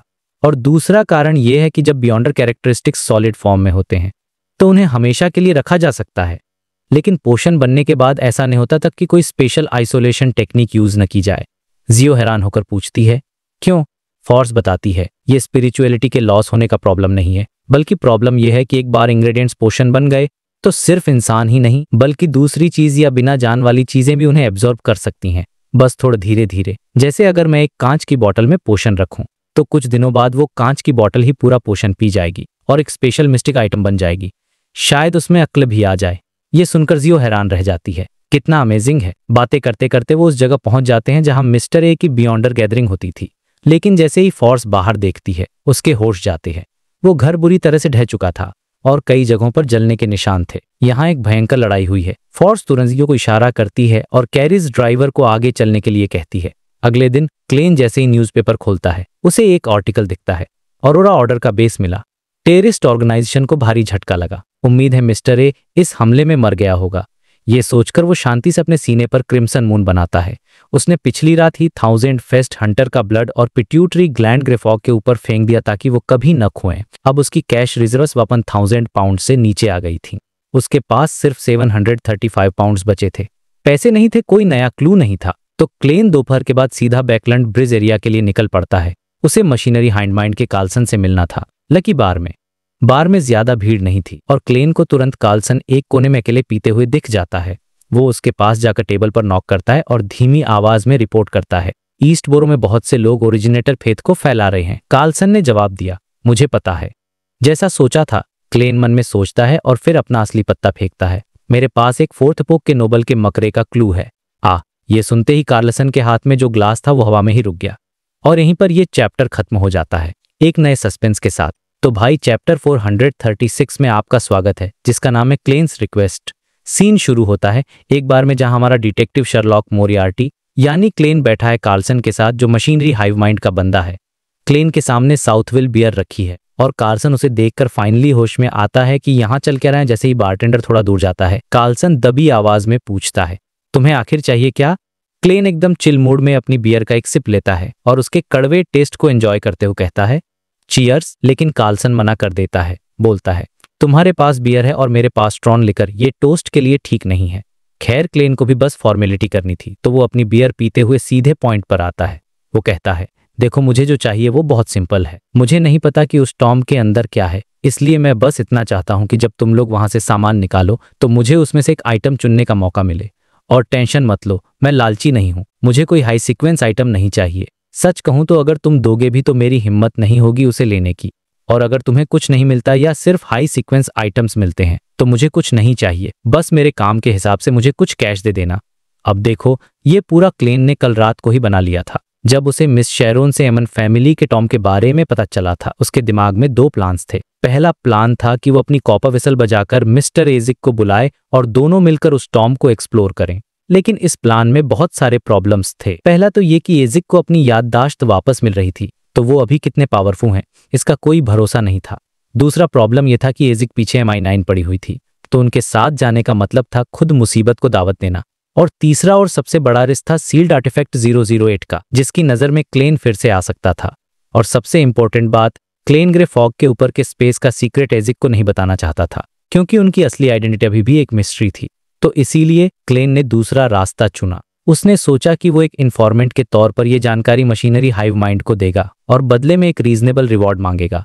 और ये उसका सबसे स्मार्ट मूव था, क्योंकि जब हाई सीक्वेंस बियॉन्डर्स की बात आती है तो 7 चर्चेस से ज्यादा पावरफुल और कौन हो सकता है? Church of the God of steam and machinery भले ही एवनाइट चर्च जितनी पावरफुल न हो, पर कम भी नहीं थी। इसलिए क्लेन को यकीन था कि वो एक अच्छी डील कर सकता है, क्योंकि चर्च के लिए मिडसिकेस आइटम्स की उतनी ज्यादा वैल्यू नहीं थी। मतलब क्लेन का प्लान सिंपल था, कोई भी मुश्किल हो तो सीधे एक बड़े ऑर्गेनाइजेशन के पास जाओ। ये सब सुनकर कार्लसन शॉक में पूछता है, क्या तुम गॉड में बिलीव नहीं करते? क्लेन अपने सीने पर एक ट्रायंगुलर सेक्रेड एम्ब्लेम बनाता और कहता है, गॉडेस तो हमेशा मेरे दिल में है, और क्योंकि मैं गॉड में बिलीव करता हूँ इसीलिए ये इन्फॉर्मेशन मैं तुम्हें दे रहा हूँ, नाइट हॉक्स को नहीं। गॉड ने कहा है कि जो स्ट्रांग बनना चाहते हैं उन्हें स्ट्रांग बनने दो। जब मैं ज्यादा स्ट्रांग बनूंगा और मेरे पास ज्यादा पैसे होंगे, तभी तो मैं तुम लोगों को अच्छी और इफेक्टिव इन्फॉर्मेशन दे पाऊंगा। ये लाइन बोलने के लिए क्लेन ने सुबह सुबह स्टीम एंड मशीनरी बाइबल पढ़ी थी। मत सोचो बंदे की तैयारी कितनी तगड़ी थी। कार्लसन के पास कोई जवाब ही नहीं था, वो बस चुपचाप बैठा सुनता रहा। क्लेन ने मौका देखकर एक और पॉइंट मारा, और इससे तुम लोगों का भी फायदा है। तुम दूसरे इन्फॉर्मेंट्स के लिए एग्जाम्पल सेट कर सकते हो। जब सबको पता चलेगा कि तुमने मुझे इतना अच्छा रिवॉर्ड दिया, तो बाकी लोग भी मोटिवेट होंगे और तुम्हारे लिए और ज्यादा मेहनत से काम करेंगे। कार्लसन बेचारे ने अपनी ड्रिंक का एक बड़ा घूंट लिया और खांसने लगा। वो बोला, शर्लॉक, तुम वैसे बिल्कुल नहीं हो जैसा मैंने तुम्हें याद रखा था। क्लेन मुस्कुराते हुए कहता है, हर किसी के अलग अलग साइड्स होते हैं। एक ही चेहरे से हर सिचुएशन को फेस करना गलती हो सकती है। कार्लसन को समझ आ गया कि ये उसके लेवल की बात नहीं है, तो वो उठकर बोला, मैं अभी रिपोर्ट करता हूँ, तुम यहीं वेट करो। क्लेन ने बारटेंडर को बुलाकर पोटैटो वेजेस ऑर्डर कर दिया और आराम से खाने पीने लगा। थोड़ी देर बाद कार्लसन वापस आया, लेकिन इस बार उसके साथ मशीनरी हाईमाइंड का डीकन इकांसर बर्नार्ड भी था। इकांसर ने आसपास देखा और क्लेन से कहा, तुम्हारी रिक्वेस्ट में कोई प्रॉब्लम नहीं है, लेकिन एक कंडीशन है। जिन आइटम्स पर स्ट्रॉन्ग साइड इफेक्ट्स या कर्स होंगे, वो तुम्हें चुनने के लिए नहीं मिलेंगे। क्लेन मन ही मन हंसा, क्योंकि उसे तो बस एक इंग्रेडिएंट चाहिए था। उसने तुरंत कहा, ठीक है। फिर उसने पूछा, क्या यह आपका पर्सनल डिसीजन है या ऊपर से ऑर्डर आया है? इकांसर बोला, ये डिसीजन लेने का हक मुझे है, लेकिन क्योंकि मामला फोर्थ एपक के एक एरिस्टोक्रेटिक टॉम का है, तो मैंने आर्चबिशप को टेलीग्राम भेजा था और उन्होंने मना नहीं किया। ये सुनकर क्लेन ने फिर से सेक्रेड एम्ब्लेम बनाया और कहा, तो मैं अब आपको इन्फॉर्मेशन देता हूँ। इकांसर ने उसे बिलियर्ड रूम की तरफ इशारा करते हुए कहा, अंदर चल कर बातें हैं। क्लेन महिमन सोचता है, ये डीकन काफी एक्सपीरियंस लगता है, तभी तो मिरर एरोडेस हमेशा इसे पब्लिकली परेशान करता है। अंदर जाकर क्लेन ने पूरी बात बताई। व्हाइट टाउन में स्ट्रैटफोर्ड नदी के पास एक बेयोंडर को एक छिपा हुआ टॉम को उसने बाहर से कुछ आइटम्स निकाले, लेकिन जब वो और लोगों के साथ अंदर गया तो कोई वापस नहीं आया। इकांसर ने ध्यान से सुनकर पूछा, तुम्हें यकीन है कि ये फोर्थ एपक का टॉम है? क्लेन ने सच बताते हुए कहा, बाहर मिले आइटम से ये प्रूव होता है कि वो ट्यूडर डायनेस्टी की एमन फैमिली के मेंबर्स हैं। और फिर उसने वार्न किया, अंदर जो बेयोंडर्स मरे हैं वो बिल्कुल भी कमजोर नहीं थे। मेरे हिसाब से इस टॉम को हाई सीक्वेंस बेयोंडर्स के नीचे कोई एक्सप्लोर नहीं कर सकता। एमन, ये नाम सुनते ही कामसर का चेहरा बदल गया, क्योंकि वो जानता था कि ये फैमिली कितनी खतरनाक थी। उसने कहा, हम पहले इंफॉर्मेशन कलेक्ट करेंगे, फिर एक्शन लेंगे। डील फाइन होने के बाद क्लेन वहां से निकल गया। वो सोच रहा था कि मशीनरी हाईमाइंड को तैयारी करने में कम से कम कुछ दिन तो लगेंगे, और तभी उसके दिमाग में एक और बात आई जो रोजेल की डायरी से जुड़ी थी। रोजेल ने अपनी सीक्रेट डायरी में, जो कि चाइनीज में थी, कभी भी उस एंशिएंट ऑर्गेनाइजेशन का नाम नहीं लिखा था जिसे ट्वाइलाइट हर्मिट और सस्पेक्ट किया जाता है। वो हमेशा उसे इशारों में बुलाता था। ये बहुत ही सस्पिशियस था। क्लेन सोचने लगा, रोजेल जैसा बंदा जो अपनी डायरी में कुछ भी लिख देता था, वो उस ऑर्गेनाइजेशन का नाम लिखने से क्यों डरता था? क्या उस ऑर्गेनाइजेशन का नाम लिखने या बोलने से ही उन्हें पता चल जाता है, चाहे किसी भी लैंग्वेज में हो? ये ख्याल ही इतना डरावना था कि क्लेन ने फैसला किया कि वो टैरो क्लब में मिस जस्टिस को भी वार्न करेगा कि वो ये नाम कभी न ले। ये सब सोचते हुए वो लकी बार से बाहर निकला और क्विलाग क्लब की तरफ चला गया। क्लब में घुसते ही उसे अपना इक्वेस्ट्रियन टीचर तालिम डुमॉन्ट दिखा। तालिम बहुत अच्छे मूड में था, वाइन पी रहा था। उसने क्लेन से पूछा, शर्लॉक, क्या तुम जानते हो किसी को सच में पसंद करना कैसा होता है? क्लेन ने नकली स्माइल के साथ जवाब दिया, सॉरी, मैं अभी तक सिंगल हूँ। दोनों के बीच थोड़ी मजाकिया बात हुई और फिर तालिम वहां से जाने लगा। जाते जाते क्लेन ने उसे बाइक प्रोजेक्ट में इन्वेस्टमेंट करवाने के लिए थैंक यू बोला। सब कुछ बहुत नॉर्मल। क्लेन मुड़ा, लेकिन जैसे ही क्लेन मुड़ा, उसे पीछे से एक जोर की थड़ की आवाज आई। उसने पलटकर देखा तो तालिम डुमॉन्ट जमीन पर गिरा हुआ था। उसका हाथ अपने दिल पर था और उसकी पूरी बॉडी कांप रही थी। क्लेन भागा भागा उसके पास गया, लेकिन कुछ ही सेकंड्स में तालिम के मुंह से झाग निकला और उसकी सांसें थम गईं। एक पल पहले जो इंसान जिंदा था, हंस रहा था, अगले ही पल वो एक लाश में बदल चुका था। और यहीं पर यह चैप्टर एक बहुत बड़े शॉक और सस्पेंस के साथ खत्म हो जाता है। तो भाई, पिछले चैप्टर से स्टोरी को आगे बढ़ाते हैं और यह चैप्टर थोड़ा शॉकिंग और सैड होने वाला है। सीन शुरू होता है क्विलाग क्लब में, जहां क्लेन अपने एक दोस्त या कह लो एक अच्छे एक्वेंटेंस तालिम डुमॉन्ट से बात कर रहा है। तालिम वही इक्वेस्ट्रियन टीचर है, याद है, जिससे क्लेन अक्सर कार्ड्स खेलता था। वो लोग नॉर्मल बातें कर रहे थे और तालिम थोड़ा खुश और एक्साइटेड लग रहा था, जैसे वो किसी को पसंद करने लगा हो और अपनी फीलिंग्स शेयर करना चाहता था, लेकिन हिचकिचा रहा था। और भाई, ठीक उसी मोमेंट जब वो लोग बात कर रहे थे, अचानक से तालिम जमीन पर गिर जाता, डेथ एकदम से आंखों के सामने। यह इतना अचानक था कि क्लेन को एक पल के लिए समझ ही नहीं आया कि हुआ क्या। मतलब सोचो, एक सेकंड पहले एक इंसान तुमसे हंसकर बात कर रहा है और अगले ही सेकंड उसकी लाश तुम्हारे सामने पड़ी है। यह सीन बहुत ही ब्रूटल था। इन माय ओपिनियन क्योंकि यह दिखाता है कि इस दुनिया में डेथ कितनी अनप्रिडिक्टेबल हो सकती है। क्लेन ने अपनी लाइफ में पहले भी डेथ देखी थी, लेकिन यह सबसे अनएक्सपेक्टेड थी। उसने तुरंत रियलाइज किया कि यह कोई नॉर्मल डेथ नहीं है, कोई बीमारी इतनी जल्दी किसी को नहीं मार सकती। उसका डिटेक्टिव वाला दिमाग फौरन एक्टिवेट हो गया। उसने अपनी special ability spirit vision on की और जैसे ही उसने देखा उसे पूरा मामला समझ आ गया। तालिम की बॉडी के आसपास का ऑरा तेजी से खत्म हो रहा था और उसके दिल के चारों ओर एक सांप की तरह काले रंग की गैस लिपटी हुई थी। यह एक क्लासिक साइन था, एक बियॉन्डर कर्स का। किसी ने तालिम को शाप देकर मारा था। अब सवाल यह था कि किसने और क्यों। तालिम तो एक नॉर्मल इंसान था, उसका बियॉन्डर वर्ड से क्या लेना देना। तभी क्लब के अटेंडेंट और सर्वेंट भागते हुए आए और सीन देखकर डर गए। तालिम की आंखें खुली की खुली रह गई थी और मुंह से झाग निकल रहा था। क्लेन ने एकदम शांत रहते हुए उन्हें पास के पुलिस स्टेशन जाकर इन्फॉर्म करने को कहा। देखो, यहाँ क्लेन ने एक बहुत स्मार्ट मूव लिया। उसने हीरो बनने की कोशिश नहीं की, न ही बॉडी को चेक किया या कोई सबूत उठाने की कोशिश की। उसे पता था कि उसकी आइडेंटिटी अब एक सेमी ऑफिशियल डिटेक्टिव की है, इसलिए वह मशीनरी हाइव माइंड की पावर यूज कर सकता था। उसे अकेले काम करने की जरूरत नहीं थी। यह दिखाता है कि वह कितना मैच्योर हो गया है। पुलिस आई, पूछताछ हुई और इसमें क्लेन का काफी टाइम वेस्ट हो गया। उसके दिमाग में बस यही चल रहा था, तालिम का मर्डर कौन है, उसने ऐसा क्या किया था कि किसी ने उसे कर्ज कर दिया। वो इतना खुश था, उसे तो अंदाजा भी नहीं होगा कि कोई उसकी जान का दुश्मन बना बैठा है। वहां से निकलने के बाद क्लेन सीधा बैक ब्रिज एरिया के बार में गया। उसे पता था कि उसे ऑफिशियल हेल्प की जरूरत पड़ेगी। वहां उसे कार्लसन मिल गया, मशीनरी हाइव माइंड का वही एजेंट जो उसे पहले भी मिला था। कार्लसन वहां बैठकर ड्रिंक कर रहा था। क्लेन ने उसे जाकर बताया कि एक बियॉन्डर से जुड़ा केस है। यह सुनकर कार्लसन उसे एक खाली बिलियर्ड्स रूम में ले गया ताकि वो लोग प्राइवेट में बात कर सकें। क्लेन ने उसे पूरी कहानी बताई कि कैसे तालिम की अचानक डेथ हुई और कैसे उसने स्पिरिट विजन से देखा कि यह एक कर्स था। कार्लसन ने पूछा, तुम्हें स्पिरिट विजन में महारत हासिल है? यह एक इंटरेस्टिंग क्वेश्चन था, क्योंकि मशीनरी हाइव माइंड ने क्लेन को एक इन्फॉर्मेंट तो बना लिया था, लेकिन कभी उसकी पावर्स या सीक्वेंस के बारे में डिटेल में नहीं पूछा था। खैर, क्लेन ने हाँ में जवाब दिया और बताया कि उसे बॉडी के चेस्ट पर सड़ती हुई काली गैस दिखी थी। कार्लसन मान गया कि यह वाकई एक बियॉन्डर केस है और उनके जुरिस्डिक्शन यानी कि हिलस्टन बोरो में हुआ है। लेकिन फिर उसने एक ऐसा सवाल पूछा जिसने पूरा गेम ही बदल दिया। उसने पूछा, तुम्हारा दोस्त किस भगवान को मानता था?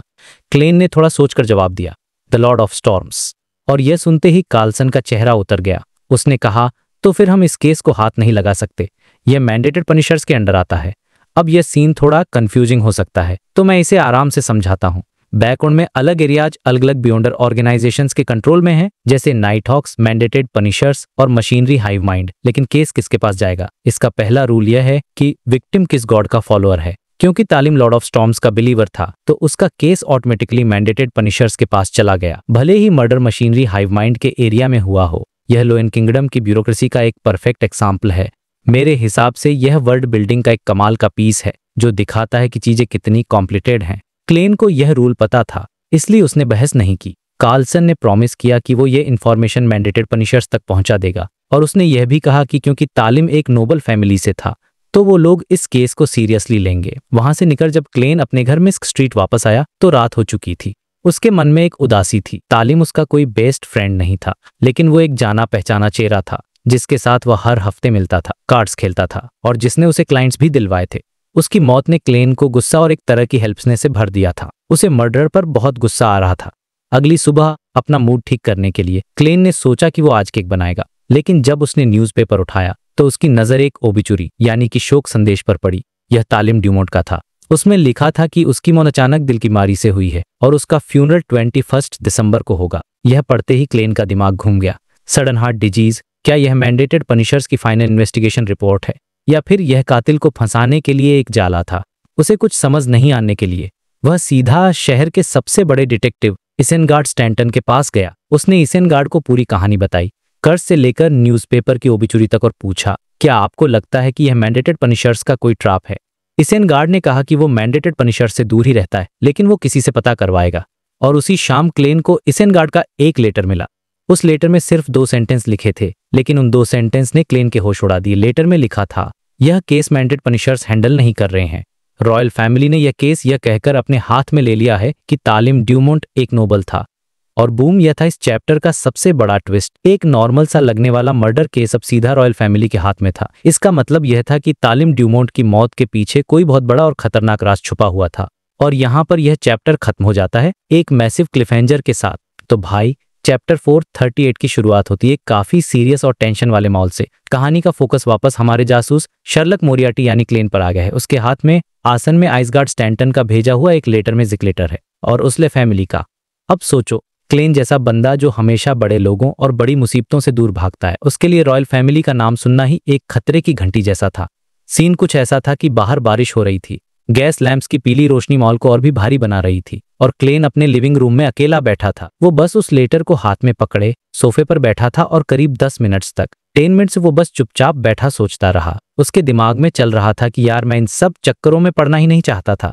ये रॉयल फैमिली वाले मुझे इन्वॉल्व करना चाहते हैं। ये उसके लिए एक बहुत बड़ा डिसीजन था, क्योंकि एक बार रॉयल फैमिली के मामलों में घुस गए तो बाहर निकलना लगभग नामुमकिन हो जाता है। और फिर एक लंबी सांस लेने के बाद उसने वो लेटर उठाया और सीधा ट्रैश कैन में फेंक दिया। लेकिन कहानी यत नहीं हुई।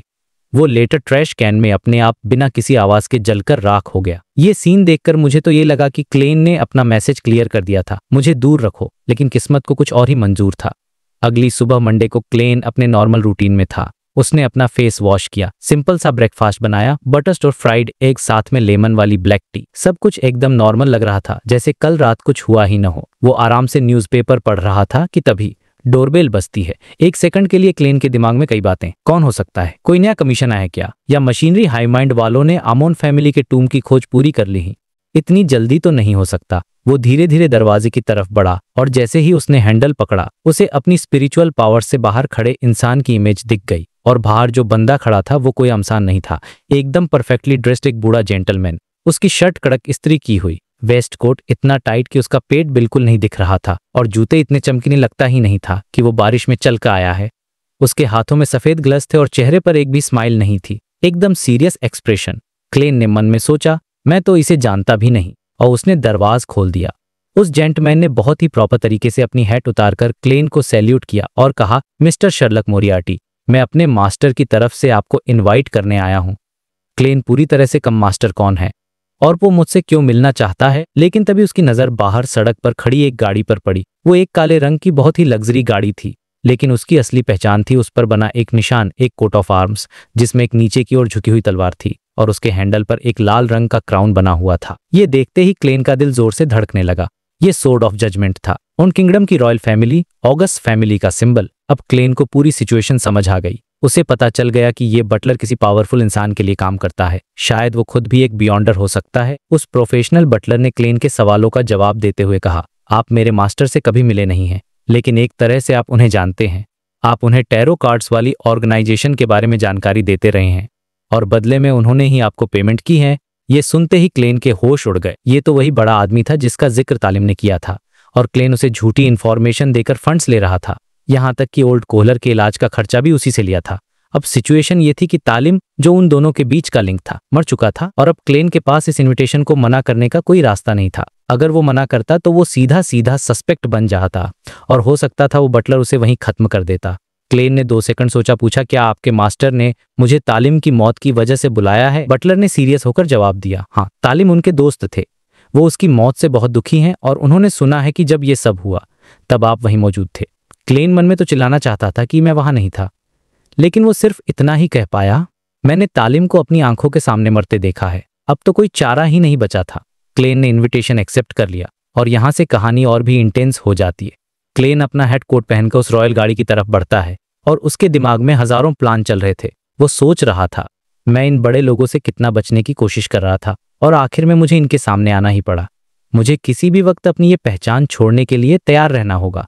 मुझे जल्द से जल्द ह्यूमन शैडो कैरेक्टरिस्टिक हासिल करके फेसलेस बनना ही होगा, तभी मैं ऐसे खतरों से बच पाऊंगा। गाड़ी के अंदर का माहौल किसी 5 स्टार होटल जैसा था। महंगी शराब की बोतलें और क्रिस्टल के ग्लासेस रखे थे, लेकिन क्लेन का ध्यान इन सब चीजों पर नहीं था। उसने बटलर से पूछा, क्या हम एम्प्रेस बरो जा रहे हैं? बटलर ने जवाब दिया, नहीं, मेरे मास्टर रेड रोज मैनर में आपका इंतजार कर रहे हैं।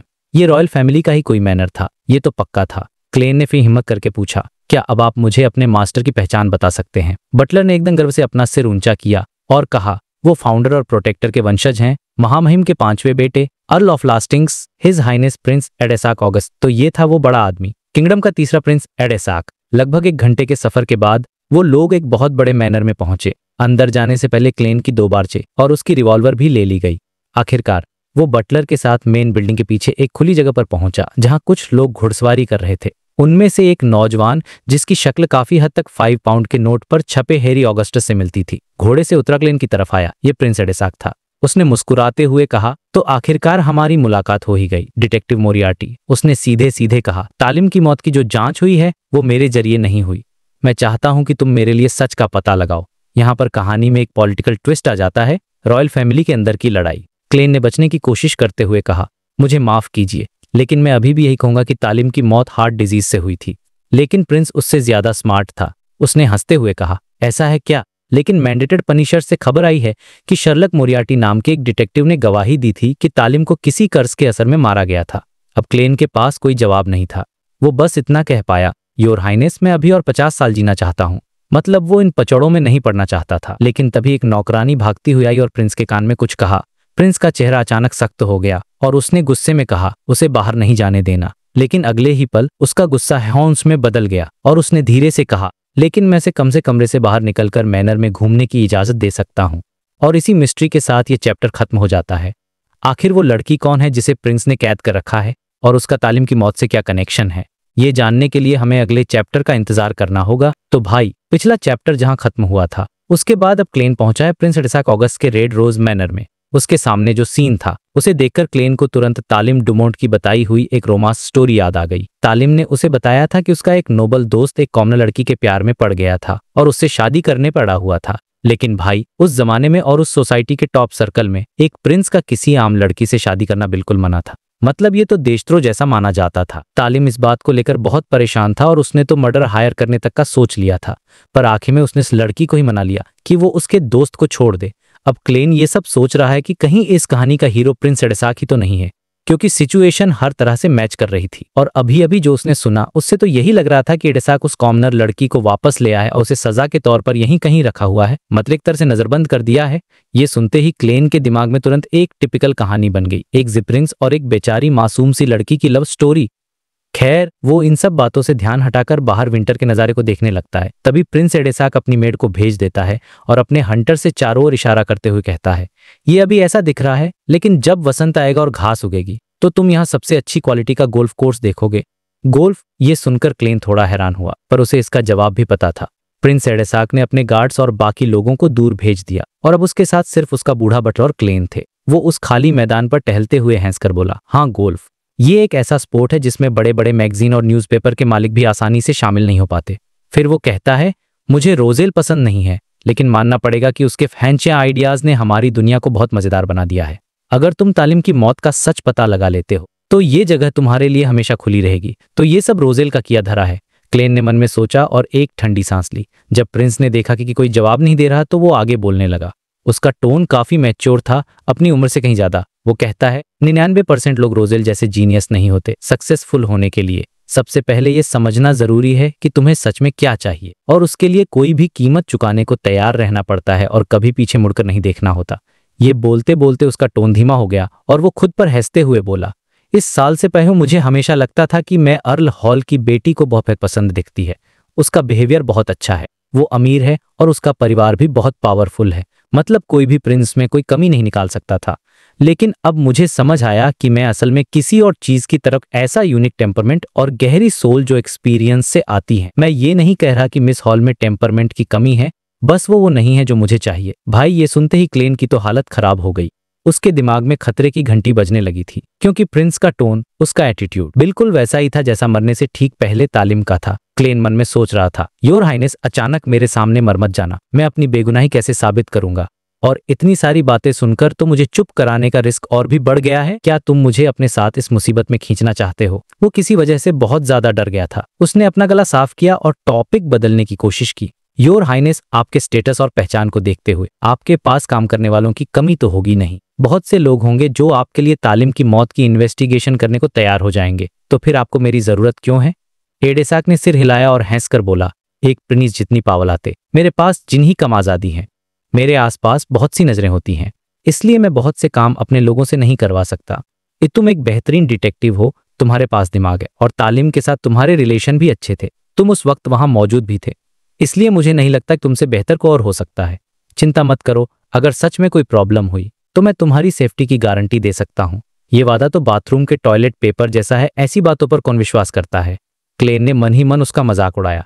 लेकिन अब जब प्रिंस ने इतना सब कह ही दिया था तो क्लेन को लगा कि अगर वो फिर से मना करेगा तो शायद वो उस मैनर से जिंदा बाहर नहीं जा पाएगा।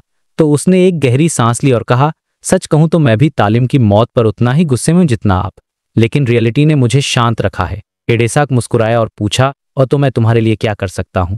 क्लेन ने तुरंत अपनी रिक्वेस्ट रखी, तालिम के बाल या उसका खून या मांस का कोई टुकड़ा, और साथ में कोई ऐसी चीज जो वो हमेशा अपने पास रखता था। ठीक है, मैं ये सब तुम्हारे घर डिलीवर करवा दूंगा। प्रिंस तुरंत मान गया और फिर हैरानी से पूछा, बस इतना ही? क्लेन ने कहा, जब मुझे कोई शुरुआती लीड मिलेगी तभी मुझे पता चलेगा कि मुझे और किस तरह की हेल्प चाहिए। योर हाइनेस, बेहतर होगा कि आप मुझसे कांटेक्ट करने का कोई तरीका बताएं। एक प्राइवेट डिटेक्टिव का बार बार इस मैनर में आना शक पैदा कर सकता है। एडेसाक ने सिर हिलाया, जैसे वो पहले से तैयार था। मैं तुम्हारे घर के बगल वाला घर 13 मिन्स्क स्ट्रीट चुपके से किराए पर ले लूंगा। जब भी कांटेक्ट करना हो तो अपने पड़ोसी से मिलने के बारे में एक लेटर लिखकर मेल बॉक्स में डाल देना। और रिवॉर्ड की बात करें तो तुम जानते हो कि मैं कंजूस नहीं हूं। अगर तुम फेल भी हो गए तब भी मैं तुम्हारे काम और रिस्क के हिसाब से पैसे मिलेंगे। और अगर तुमने सच का पता लगा लिया तो मैं तुम्हें इतना इनाम दूंगा जो तुम्हारे रिटायरमेंट के लिए काफी होगा। ये प्रिंस तो बहुत तेज से काम करता है। रिटायरमेंट मतलब कम से कम 3000 पाउंड्स। क्लेन ने मन में सोचा, ठीक है, उम्मीद है तालिम की आत्मा को शांति मिलेगी। ये कहकर उसने सिर झुकाया। इसके बाद प्रिंस ने अपने बटलर को ऑर्डर दिया कि डिटेक्टिव मोरियार्टी को बाहर छोड़ कर आए। क्लेन मन में मजाक कर रहा था, लंच के लिए भी नहीं रोका, ये तो गेस्ट की बेइज्जती है। खैर, अभी दोपहर होने में भी काफी टाइम है। वो बटलर के साथ मैनर के एंट्रेंस तक गया और अपना गन होल्स्टर, रिवॉल्वर और गोलियां वापस ले ली। 15 मिन्स्क स्ट्रीट पहुंचाकर क्लेन खिड़की के पास खड़ा होकर उस शाही गाड़ी को जाते हुए देखने लगा। वो सोच रहा था, अगर ये इन्वेस्टिगेशन ज्यादा गहरी हुई तो शर्लॉक मोरियार्टी किसी भी वक्त मारा जा सकता है। क्या पता अभी भी कोई मुझ पर नजर रख रहा हो। नहीं, अभी नहीं, क्योंकि मैंने अभी तक कुछ किया ही नहीं है। इस वक्त उसे फेसलेस बनने की बहुत ज्यादा जरूरत महसूस हो रही थी। फेसलेस बनने का मतलब है कि वो अपनी पहचान, अपना चेहरा, सब कुछ बदल सकता था। एक परफेक्ट जासूस या भगोड़ा बनने के लिए ये एबिलिटी नेक्स्ट लेवल थी। वो सोचने लगा, मैं मशीनरी हाइव माइंड का इंतजार नहीं कर सकता कि वो अमोन फैमिली के मकबरे को एक्सप्लोर करें। मुझे दूसरे तरीकों से ह्यूमन स्किन शैडो कैरेक्टरिस्टिक खरीदने की कोशिश करनी होगी। क्या पता मशीनरी हाइव माइंड को तैयारी में 1 महीना या आधा साल लग जाए। ये मैं अफोर्ड नहीं कर सकता। ये सोचते हुए उसने अपना फैसला कर लिया। दोपहर के 2:45 पर वो अपना न्यूज़पेपर लेकर बाथरूम में गया और इस हफ्ते की टैरो गैदरिंग की तैयारी करने लगा। ठीक 3 बजे एक गहरी लाल रोशनी उभरी और ऑड्रे हॉल ने अच्छे मूड में चारों ओर देखा। पिछली रात उसे फाइनली सीक्वेंस 7 साइकियाट्रिस्ट पोशन का फार्मूला मिल गया था, जिसका वो सपना देख रही थी।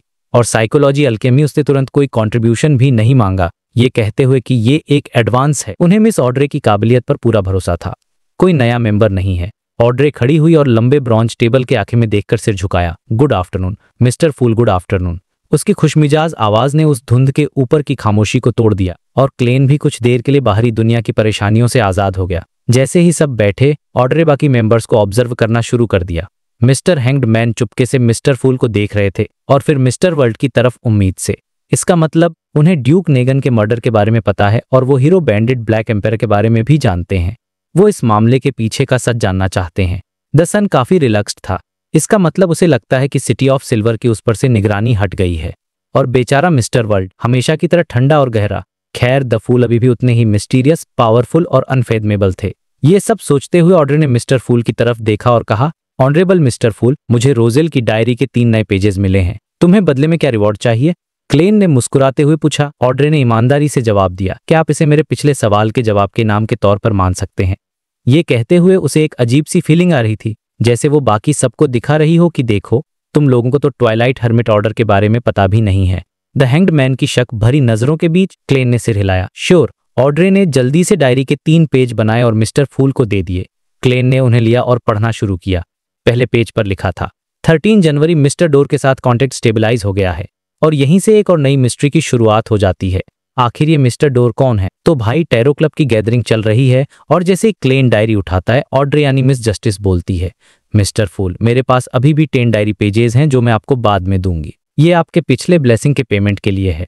उसने अपना प्राइवेट प्रॉमिस फिर से रिपीट किया ताकि मिस्टर फूल को ये न लगे कि वो भूल गई है।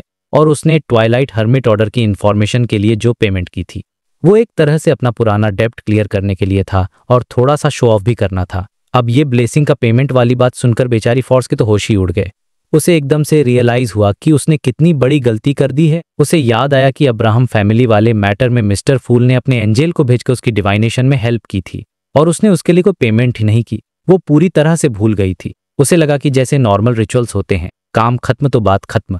लेकिन द फूल के रिचुअल्स अलग थे। फॉर्स एकदम पैनिक हो गई और उसने जल्दी से लंबे ब्रॉन्ज टेबल के एंड में बैठे मिस्टर फूल की तरफ देखा और बहुत ही सिंसियरली कहा, ऑनरेबल मिस्टर फूल, आपकी डिवाइनेशन इंटरफेरेंस ने मेरी बहुत हेल्प की थी। मैं भी जल्द से जल्द 10 रोजेल डायरी पेजेस ढूंढने की कोशिश करूंगी। अब मिस जस्टिस और मैजिशियन का ये परफॉर्मेंस देखकर डेरिक बर्ग को भी समझ आ गया कि उसे अपना ग्रेटिट्यूड कैसे एक्सप्रेस करना है। लेकिन प्रॉब्लम ये थी कि सिटी ऑफ सिल्वर में तथाकथित एम्परर रोजेल की डायरी पेजेस नहीं मिलती। तो उसने सोचा, मिस्टर फूल को हिस्ट्री में बहुत इंटरेस्ट है, तो मैं उनके लिए और ज्यादा बुक्स और रिकॉर्ड्स पढ़ूंगा और इन्फॉर्मेशन निकालूंगा। ये सोचते हुए डेरिक ने भी मिस्टर फूल से एक प्रॉमिस कर लिया और द हैंग्ड मैन यानी अल्जेर साइड में बैठकर ये सब देख रहा था और उसे अब कोई डाउट नहीं था कि फूल की सर्विस में सच में एक एंजेल है।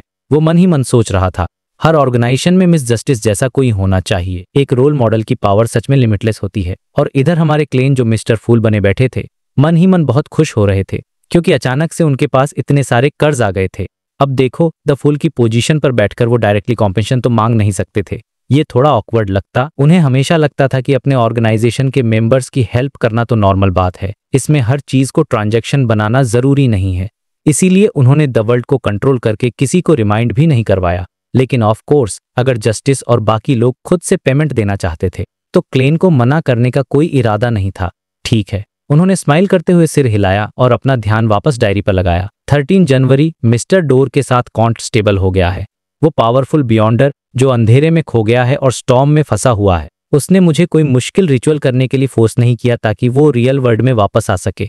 उसे शायद समझ आ गया है कि उसे मुझे कोई ऐसी चीज ऑफर करनी होगी जो मुझे सच में इंटरेस्टिंग लगे, न कि सिर्फ 3 खोखले विशेष का वादा। तभी मैं उसे बचाने का रिस्क लूंगा। मिस्टर डोर ने फिलहाल इस मैटर पर बात नहीं की और मेरे टैरो कार्ड क्रिएशन के बारे में बड़े इंटरेस्ट से बात करने लगा। हे ये क्रिएशन वर्ड तो कोटेशन मार्क्स में होना चाहिए। इससे ये तो साफ है कि मिस्टर डोर किसी खास तरीके से और खास समय पर रियल वर्ल्ड से कांटेक्ट कर सकता है और वो काफी डिटेल्स देख सकता है।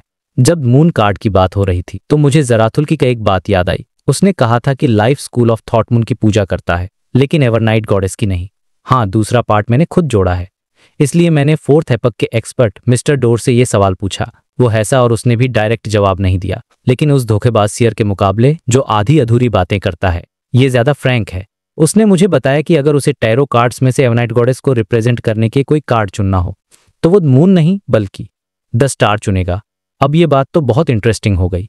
मैंने और जोर देकर पूछा, तो फिर द मून का असली ओनर कौन है? उसका जवाब तो और भी मजेदार था। उसने हंसते हुए कहा कि द मून का फिलहाल कोई ओनर नहीं है। अगर मैं गलत नहीं समझ रहा तो उसका मतलब है कि मून पाथवे का पीक खाली है, सीक्वेंस 0 की पोजीशन खाली है। ये पढ़ते ही क्लेन के दिमाग में आया, ये सही नहीं है। एक प्राइमोडियल मून भी तो है। उसे पहले से ही अंदाजा था कि मून कार्ड गॉडेस को रिप्रेजेंट नहीं करता। चाहे वो लाइफ स्कूल ऑफ थॉट का विश्वास हो, वैम्पायर्स का एटीट्यूड हो या बुक ऑफ सीक्रेट्स के रिकॉर्ड्स हों, सब इसी तरफ इशारा कर रहे थे। इसके उलट वैम्पायर एंसेस्टर लिलिथ और प्राइमोडियल मून इस पाथवे के सीक्वेंस 0 के ज्यादा करीब लगते थे। सिटी ऑफ सिल्वर की हिस्ट्री के हिसाब से लिलिथ शायद डार्क एपक यानी सेकंड एपक में ही मर चुकी थी। लेकिन प्राइमोडियल मून तो एक ऐसी एग्जिस्टेंस थी जिसमें लोग आज भी विश्वास करते थे, उन्हें जवाब भी मिलता था। हाँ, ये और बात है कि उसकी पूजा करने वालों का अंत अच्छा नहीं होता था। तो फिर मिस्टर डोर ने ऐसा क्यों कहा कि द मून का कोई ओनर नहीं है? बुक ऑफ सीक्रेट से तो यही लगता है कि प्राइमोडियल मून 4th एपक में भी मौजूद थी। क्लेन ऑलमोस्ट फ्राउन करने वाला था। जल्दी ही उसके दिमाग में 3 गेस आए। पहला, मिस्टर डोर को प्राइमोडियल मून के बारे में ज्यादा नहीं पता, जिसकी पॉसिबिलिटी बहुत कम है। दूसरा, प्राइमोडियल मून असल में किसी और देवता का भेस है और वो सच में द मून के सीक्वेंस 0 पाथवे पर नहीं है। तीसरा, वो या तो द मून पाथवे की सीक्वेंस 1 या फिर भेस बदल कर रह रही है और उसके पास उससे जुड़ा सील्ड आर्टिफैक्ट है। और एक और पॉसिबिलिटी है कि ये द मून पाथवे की यूनिकनेस से मिलने वाला रिस्पॉन्स है। क्लेन ने मन ही मन सोचा। ब्लैक एम्परर कार्ड में बताए गए सीक्वेंस 0 पोशन फॉर्मूला का सबसे इंपॉर्टेंट इंग्रेडिएंट सारी सीक्वेंस 1 बियॉन्डर कैरेक्टरिस्टिक्स नहीं बल्कि यूनिकनेस नाम की चीज थी। एक सच्चा गॉड यूनिक होता है। पहले गेस को छोड़कर बाकी पॉसिबिलिटीज काफी हाई हैं। आखिर द मून का बियॉन्डर पाथवे है क्या?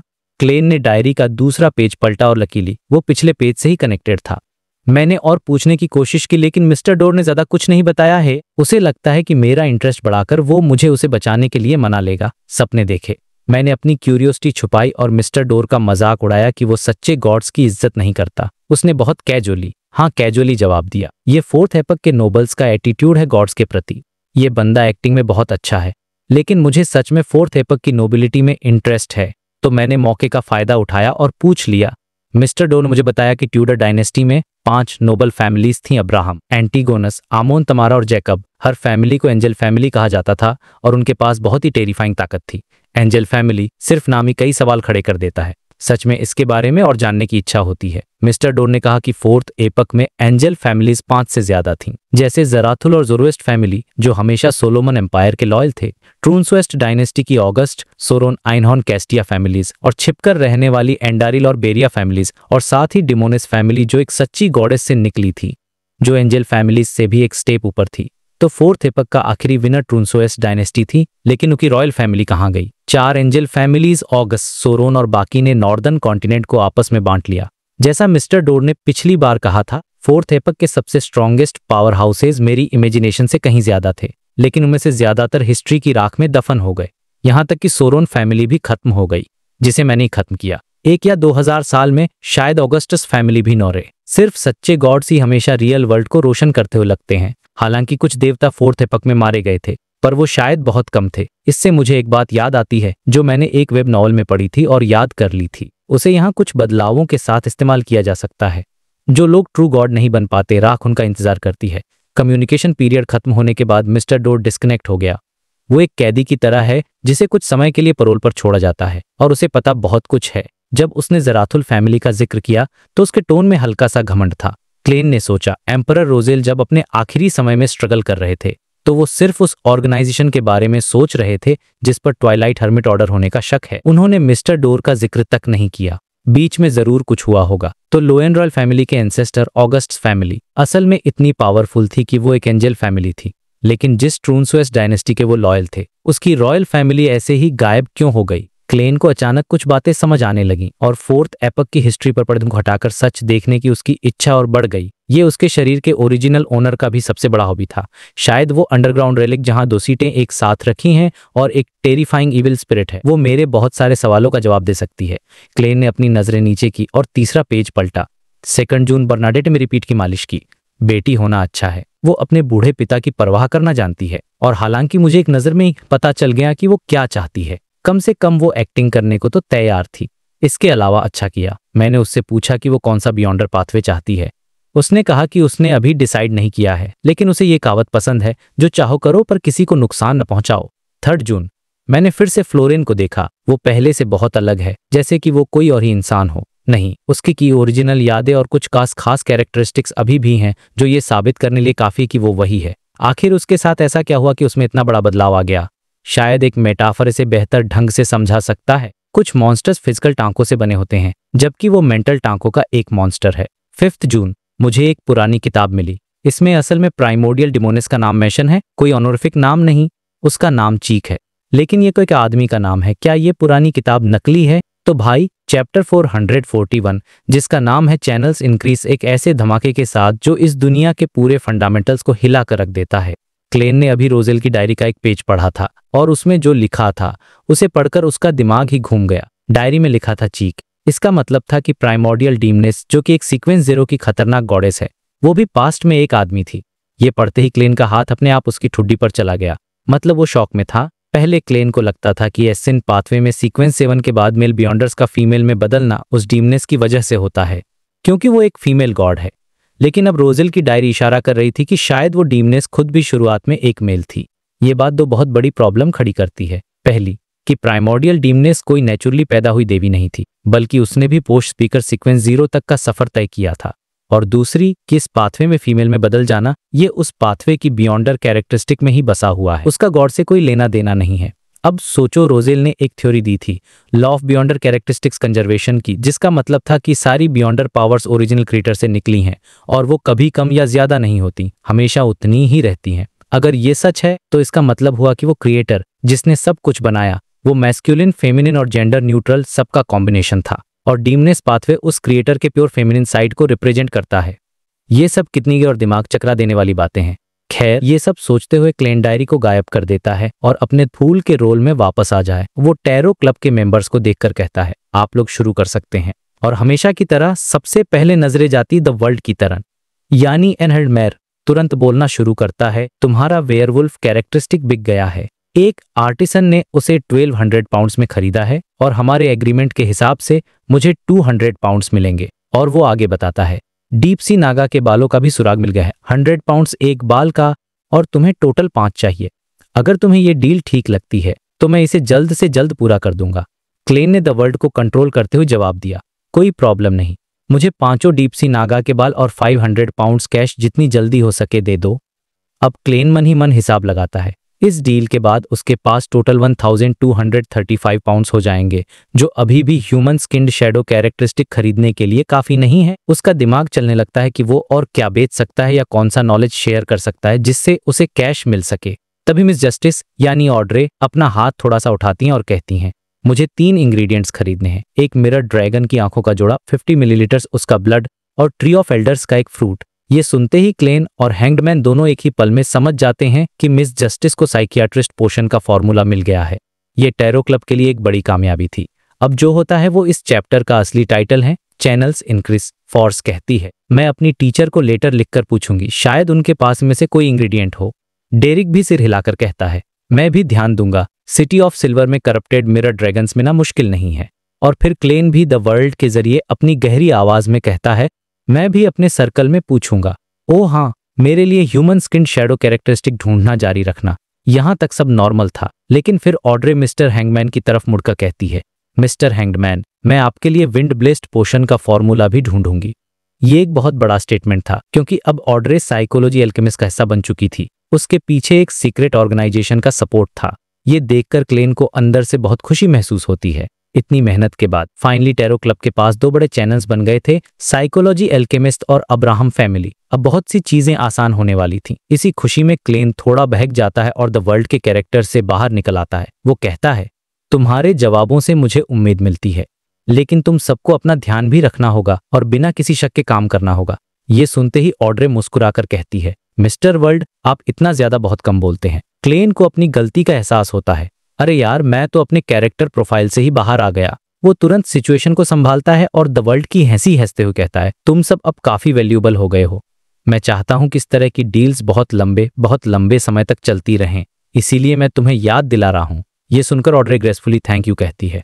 सब कुछ शांत होने के बाद यालगनी हैंग्डमैन एक नया टॉपिक छेड़ता है। वो मिस जस्टिस से पूछता है, मैं ड्यूक नेगन के एसेसिनेशन की डिटेल्स जानना चाहता हूं, तुम्हें इसके लिए क्या रिवॉर्ड चाहिए? ऑड्रे एक पल के लिए हैरान होती है कि ये मुझसे क्यों पूछ रहे हैं। ये तो खुद चर्च ऑफ स्टॉर्म्स के करीब हैं, इन्हें तो सब पता होना चाहिए। लेकिन अगले ही पल वो समझ जाती कि हैंगमैन का असली मकसद क्या है।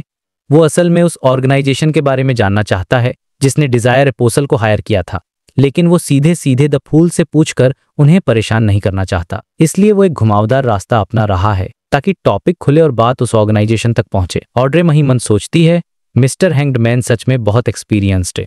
वो मुस्कुराकर कहती है, नहीं, किसी रिवॉर्ड की जरूरत नहीं है।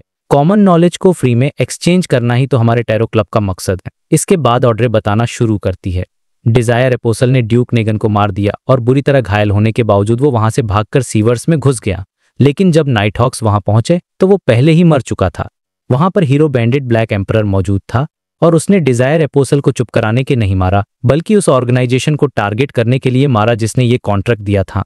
जैसे ही एल्गर सोचता है कि कौन सी ऑर्गेनाइजेशन, द फूल यानी क्लेन, मिस जस्टिस की तारीफ करता है और उसे एक वार्निंग देता है। वो कहता है कि दुनिया में उस ऑर्गेनाइजेशन का नाम कभी मेंशन मत करना और नहीं उसे लिखना। ऑड्रे हैरान होकर पूछती है, क्यों?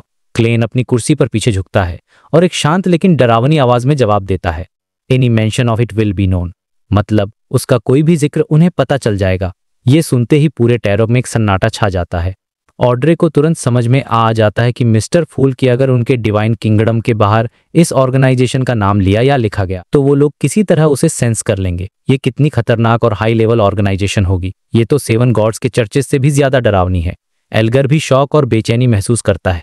उसे एहसास होता है कि दुनिया में ऐसी ताकतें हैं जिनके बारे में उसे भी नहीं पता थी। फोर्स कंफ्यूज थी, लेकिन एक राइटर होने के नाते उसे अपनी अगली नॉवेल के लिए एक परफेक्ट विलेन मिल गया था जिसका नाम भी नहीं लिया जा सकता। और बेचारा डेरिक, उसे तो पता ही नहीं था कि ड्यूक नेगन कौन है, इसलिए वो चुपचाप बैठा रहा जैसे क्लास चल रही हो। इस हाई टेंशन मोमेंट के बाद जब ट्वाइलाइट हर्मिट ऑर्डर का टॉपिक खत्म होता है तो फोर्स चारों ओर देखती है और एक बिल्कुल अलग सवाल पूछती है, लेडी एंड जेंटलमैन, क्या आपके पास एक लेवल की बहुत सारी बियॉर्डर कैरेक्टरिस्टिक्स जमा हो जाने की प्रॉब्लम का कोई सॉल्यूशन है? और ये सवाल अगले चैप्टर के लिए एक नया सस्पेंस छोड़कर चला जाता है। तो भाई, लॉर्ड ऑफ द मिस्ट्रीज के चैप्टर 442 में टैरोब की मीटिंग फिर से शुरू हो चुकी है और माहौल एकदम सीरियस है। सिचुएशन ये थी कि सब लोग अपनी अपनी जगह पर बैठे थे और इस बार में टॉपिक थी मिस मैजिशियन यानी कि फोर्स, जिसकी प्रॉब्लम काफी अजीब थी। एल्गर यानी कि द हैंगमैन फोर्स की तरफ देखता है और सीधा सवाल करता है, क्या तुम्हें किसी ने जबरदस्ती दूसरा अप्रेंटिस पोशन पिला दिया था? और ये सुनते ही फोर्स थोड़ी अनफर्टेबल हो जाती है, मन में सोचती है कि यार इसको इतनी आसानी से कैसे पता चल गया। जैसे ये वहीं पर खड़ा देख रहा था, वो बस गला साफ करके कहती है, हाँ चलो मान लेते हैं कि ऐसा ही तुम्हारे पास इसका कोई सॉल्यूशन है, और बदले में मुझे क्या देना होगा? अब यहाँ पे एल्गर पहले मिस्टर फूल की तरह देखता है कि शायद वो कुछ कहें, लेकिन उसे कोई एक्शन नहीं मिलता, तो वो शांत आवाज में जवाब देता है, तुम्हें कोई पेमेंट देने की जरूरत नहीं है, क्योंकि जो सॉल्यूशन मैं बताऊंगा वो तुम्हारी जरूरतों को पूरा नहीं कर पाएगा। ये बात सुनकर फोर्स और मिस जस्टिस दोनों ही कंफ्यूज हो जाती हैं, लेकिन इससे पहले कि वो कुछ पूछती, एल्गर खुद ही एक्सप्लेन करने लगता है। और भाई, यहाँ पर जो नॉलेज बॉम्ब गिरता है वो सच में दिमाग हिला देने वाला था। एल्गर बताता है कि जो हाई सीक्वेंस बियॉन्डर्स होते हैं, यानी सीक्वेंस 6 और 5 वाले, उनकी बियॉन्डर्स कैरेक्टरिस्टिक्स अपने आप अनकंट्रोलेबल तरीके से उनके बच्चों में पास ऑन होती हैं। मतलब हर बच्चे के साथ उनकी थोड़ी सी पावर कम होती जाती है, और अगर उनके बहुत सारे बच्चे हुए तो उनका खुद का सीक्वेंस भी गिर सकता है। ये सुनकर ऑड्रे यानी मिस जस्टिस को एकदम से एक बात समझ आती है। वो कहती, ओ तो ऐसे बच्चे जन्म से ही हाई स्पिरिचुअल परसेप्शन और कुछ अधूरी बियॉन्डर पावर्स के साथ पैदा होते हैं। उसे समझ आ गया था कि दुनिया में कुछ खास लोग ऐसे क्यों होते हैं। द हैंगमैन सिर हिलाकर कहता है, हाँ वो एक तरह से आधे सीक्वेंस 9 के बराबर होते हैं, और अगर उन्हें बियॉन्डर बनना है तो वो सिर्फ उसी पाथ को चुन सकते हैं। तो ये सिर्फ विरासत से नहीं होता, कभी कभी किसी देवता के आशीर्वाद या किसी बुरी आत्मा के करप्शन से भी ऐसा हो सकता है। ये सब सुनकर ऑड्रे को बड़ी तसल्ली मिलती है। उसके लिए ये सब जानना किसी अच्छी ड्रेस या ज्वेलरी से भी ज्यादा जरूरी था। लेकिन फोर्स की प्रॉब्लम अभी भी सॉल्व नहीं हुई थी, तो वो पूछती है, तो फिर सीक्वेंस 7, 8 और 9 वाले बियॉन्डर्स का क्या? एल्गर जवाब देता है, थ्योरेटिकली उनकी कैरेक्टरिस्टिक्स बच्चों में पास नहीं होती, लेकिन ये एब्सोल्यूट नहीं है।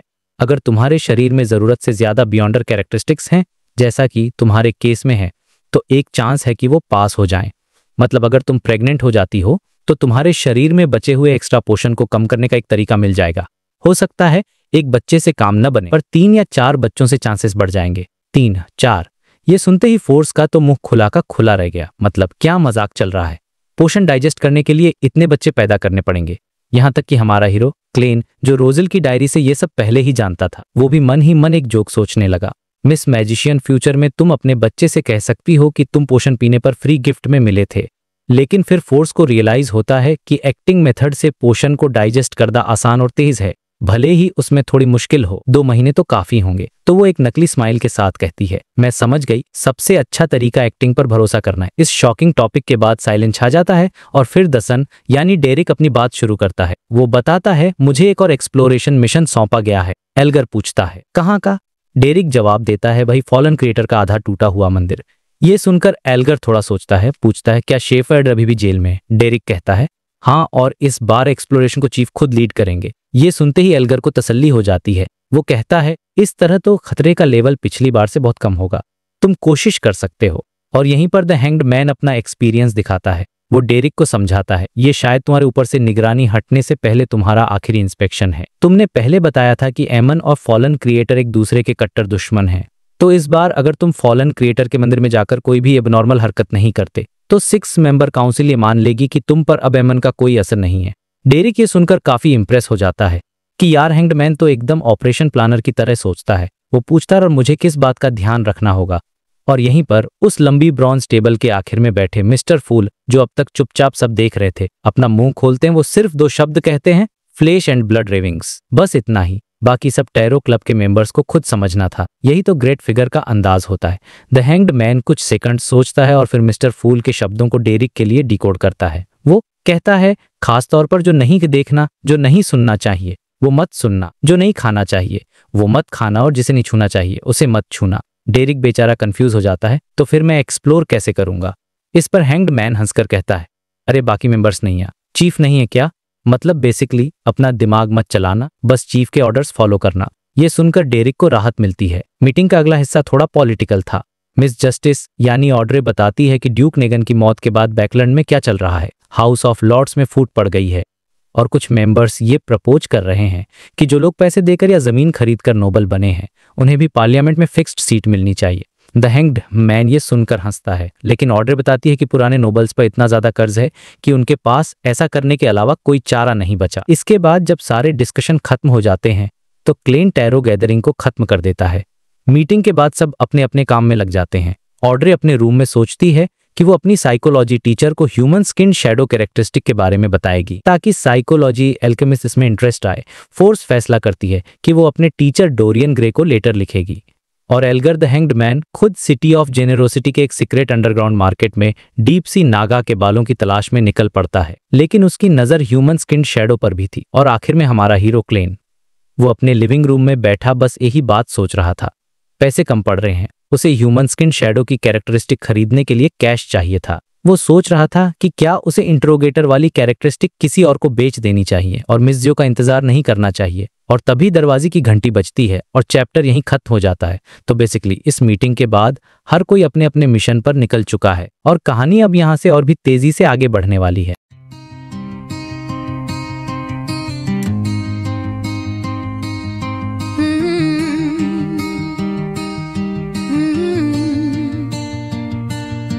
In a quiet room, the candle burns low, a page turns slow, the symbols flow, voices rise where none should be, a whisper calls across